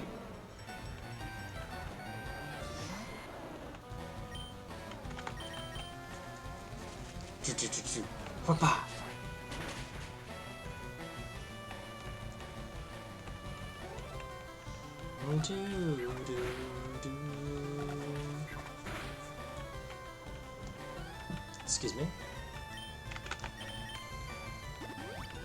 Dude, it's genuinely wild seeing just random trainers. Yeah, we all have hyper potions because we work with the mob. Yeah, no, I do know for like the fossil Pokemon, I am kind of considering Tyron, just because like I think he's neat. You know, like I've never used it before. You know, it's like, yeah, because that's one reason I really like the rock type run ideas, because like it's a lot of Pokemon I have never even given really the time of day up before, and it's a lot of them. Like I'll be using like my starter will essentially be Choodle / Dreadnought, because a Pokemon I definitely do not look at, you know, and could be fun for being my sort of secret ace at late game if I can make him like Dynamax. Because I think you can do that with Isle of Armor, make a Pokemon just Dynamax that normally is not able to, or like having you know, trying out Stoneger, because Stoneger looks really weird, and how it's like mostly purely physical, and seeing like, can I even make it work? You know, use a Pokemon like Soul Rock, maybe, like weird things like that I want to try. Oh no, this is only not an ability. Though he had a Rock Head. I thought you had Rock Head, but no, just Strong Jaws. And Sturdy was hidden. Interesting. But it makes sense why Strong Jaws is like his ability. Because he's a chompy boy.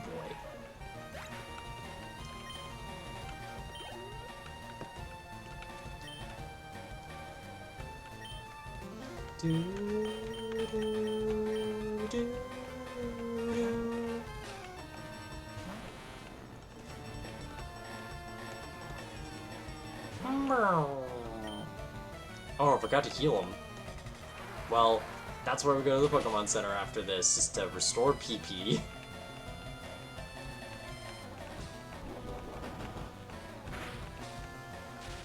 Oof.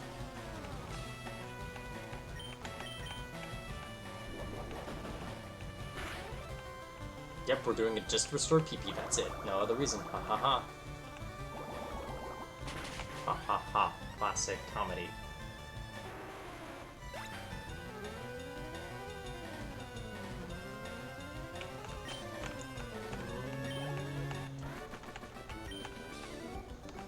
lost his grip. His wrists are getting weak. He's actually getting a case of arthritis. It's undiagnosed, but it's there.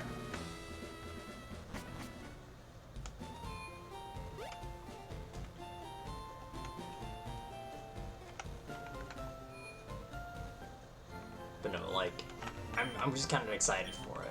Because again, it's like, some Pokemon I'm kind of familiar with, and some that's like, oh man, I've never used this before, and I don't really have a chance to use it. Like, I do think that's, because I have been usually hesitant to do, like, Sword monotype runs, because I feel like the big appeal for me is sort of like the limited amount of Pokemon that I can use, because I feel like that adds a bit of challenge, like, a little less flexibility to it. So like I have to work within a certain confine. But I do think with Sword, it kind of feels like a game where it's like, hey, when we do have these Pokemon available, you can do so much. Like, you can do a lot with types that you normally don't have a chance to use a lot. Like, for example, I could use, like, I could do an Ice type run of Sword early on. Like, hell, that's one of the reasons why I played Sword, is because I saw one of my roommates just use, just was like, hey, I found a Snow Runt at the beginning of the game of the Wild Area. I was like, oh cool, I want to play this now. I'm a very simple man to please. You give me a Snow Runt, I'll be like, I'd like to play this game. Oh, it's an early game? I'd love to play this game.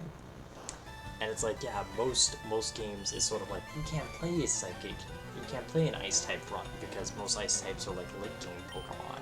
Here, you could, because right off the bat you can get Vanillite, Cubchoo, and Snorunt easily.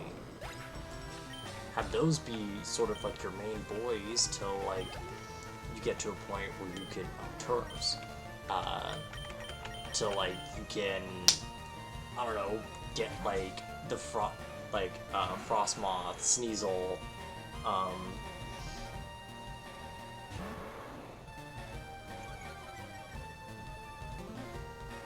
the Darumaka, that's the Bomb of Snow, like all those a later game.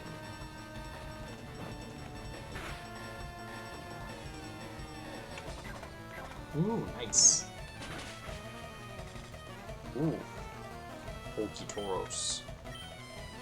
Volcoros. No, he's spooking me, he's making me slow.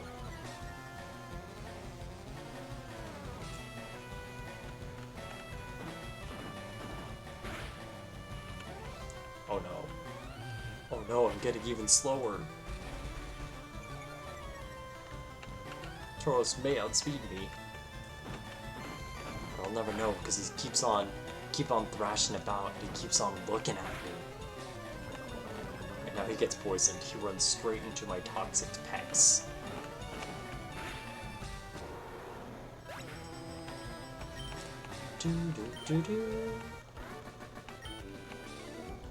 Youch! Whiplash! Haha, I've got a whip, that's a joke. Anyway, I'm gonna look at my mirror. Pop, pop, pop, pop, pop. Pop, pop, pop, pop, pop.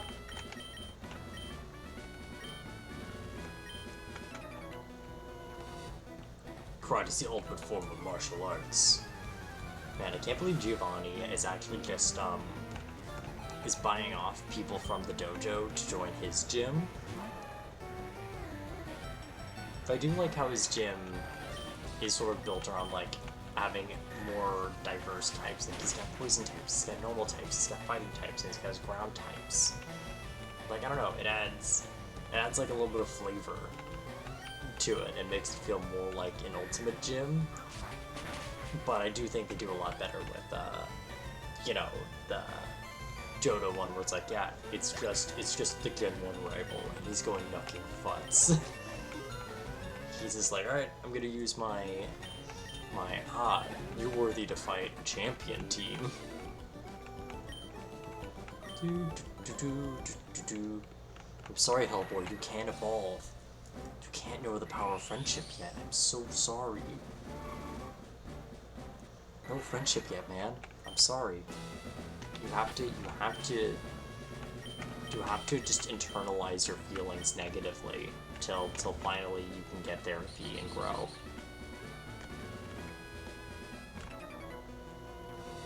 It was closed for a long time, but now our leader's back. He was bad, but now he's good. Dude, I like to imagine, like, for those who don't know, Giovanni's like a massive crime lord. Like, what does it look like? That local gym leader, Giovanni of Meridian City, is just like not there. Like, is the excuse like, oh, he's taking like personal time, he's on vacation, he's doing a business trip, he's taking a seminar. Meanwhile, Giovanni's like, hey, I'm gonna have my boys raid a massive corporation headquarter, and go to confess. I'm gonna just take over Microsoft real quick, by brute force. And I guess only you and Mount Food, you and like the person who runs, and Mr. Sylph himself are the only ones who know this. I don't know. I just think that's wacky. That's a wacky tobacco right there.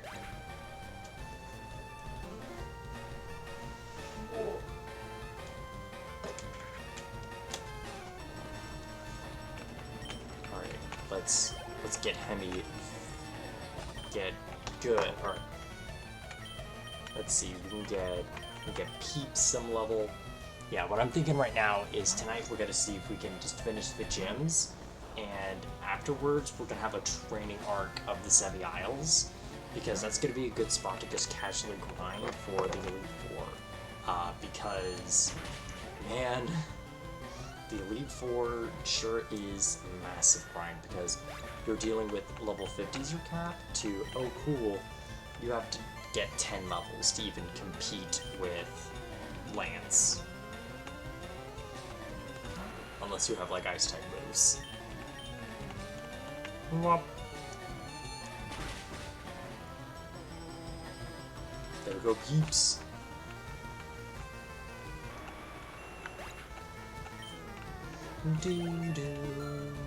Oh man, Peeps almost has 100 HP.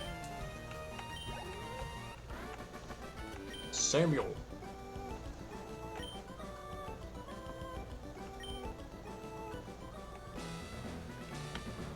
Samuel's is like, no, you can't. No, you can't go this way, actually. No, you can't. You can't just win the gym. You can't just go to Giovanni. No, you can't. I'm the Karate King. What, let me guess, you're a champ? Yeah, I'm a champ instead of a choke.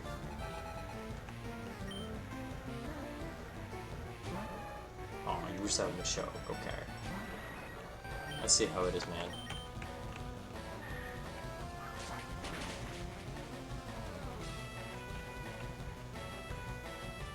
Oh no, he's able to see that I'm not a ghost.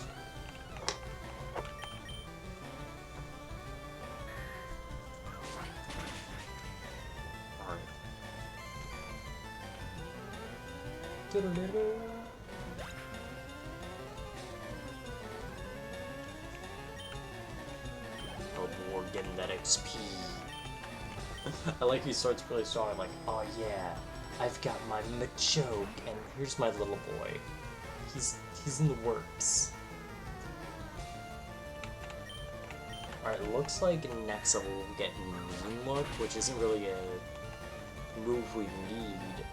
At level 49, we're gonna get Poison Fang, which, oh wow, in this game, okay, in this game it only has 30% poison, but I think in later games it gets like 50%, which makes it really good. Let's see. So yeah, its effect is 30, Gen 3.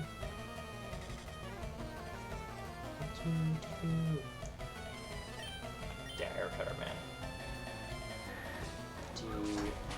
30%. Get buff in Gen 6. Oh yeah, no, I got a massive buff in Gen 6. Where Gen 6 Poison Fang was like 50% poison. I know this because of my attempt to casually go back and forth of an ORAS playthrough. I picked up a Mawile because I was like, hey, I haven't used a Mawile, and this is a game where I can actually like use a Mawile. And I happened to get it with Poison Fang, and like Poison Fang having 50% poison is real good. Because you used to be like, no, you're poisoned.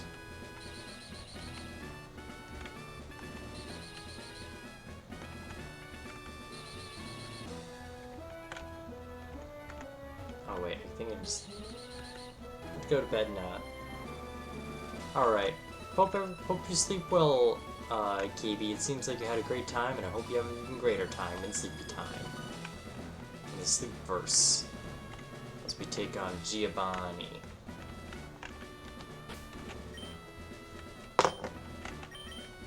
Giovanni. My favorite epithet erased character. And if you don't know what epithet erased is, please check it out. It's a very cute show based on a tabletop RPG game that Jello Apocalypse or Brendan Blaber made and played. And it's very good. Basically, the premise of epithet erased is some people just have a word attached to their soul and they have superpowers around it. And it could be anywhere between, like, you know, something cool like I don't know, lightning to, oops, you got soup. You have soup powers. Your powers are only soup. Shrug. Yes, Hemi, you came from the bottom and now you're growing. Growing like the big tree you are. Yes, now I'm seeing people are coming for the Giovanni, and oh fuck. Okay, hubris is worth it. I can never die. Yeah, take that and you're like 10 hit points.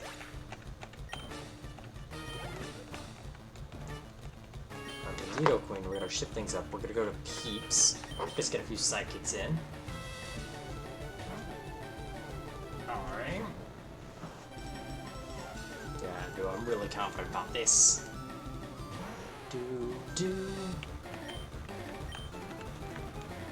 Like, I think Nido Queen's really only one who may be able to take a sidekick. No! Oh, that was a crit! Nice!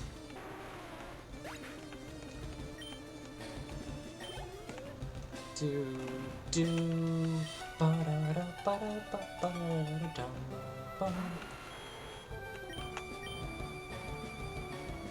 and if we can take out Nido Queen, we can definitely take out Nido King with a sidekick. Ooh, he stays. He lives. But he only does... Oh, right, because he probably can't do anything else. He can't Earthquake. He can't Double Kick. And he can't Thrash. He can only Poison Sting against Peeps. My brain is massive. My wizard brain is unstoppable. My foresight and divination is impeccable. And he's just like, no, don't stop my king, please, I'm gonna heal, please don't hurt my king boy. And I just laugh. I laugh as I just have this Nido King's mind go through a horrible. Oh my god, he's still in it. Is he gonna heal again? No, he's gonna Poison Sting.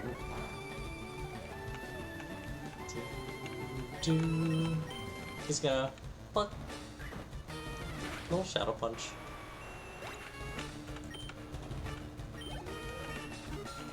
Nice.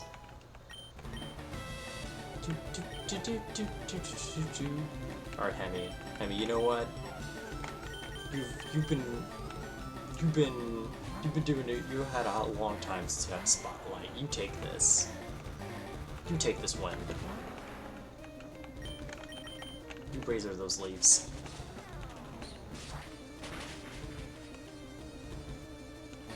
Easy money. Nice. Hell yes. Get Earth badge. Badge of dirt. $50.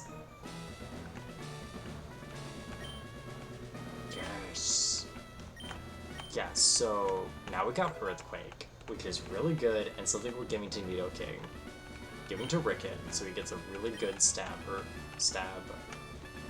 ground type move. And with that, we're gonna go to the Pokemon Center, and then we're gonna heal. We're gonna go to Pokemon Center, and next time we're gonna be doing a training arc in the Sevi Isles before we go to the Elite Four, just so we have just more experience under our belt. So grinding is probably less horrible. Do ba da ba ba ba ba ba ba.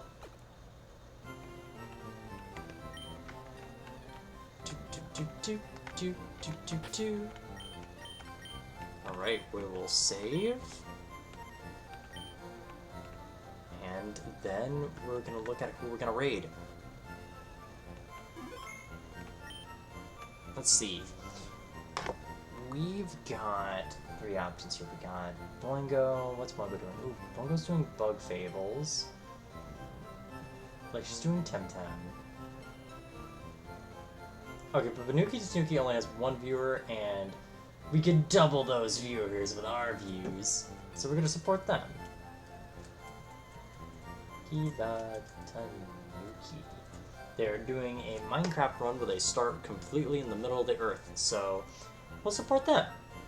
Give them some more views. Increase their average viewer count. Until then, thank you for coming by, whether past, present, or future. I hope you have a nice day or evening and have something nice to look back on. And until then, I'll wish you a bye-bye.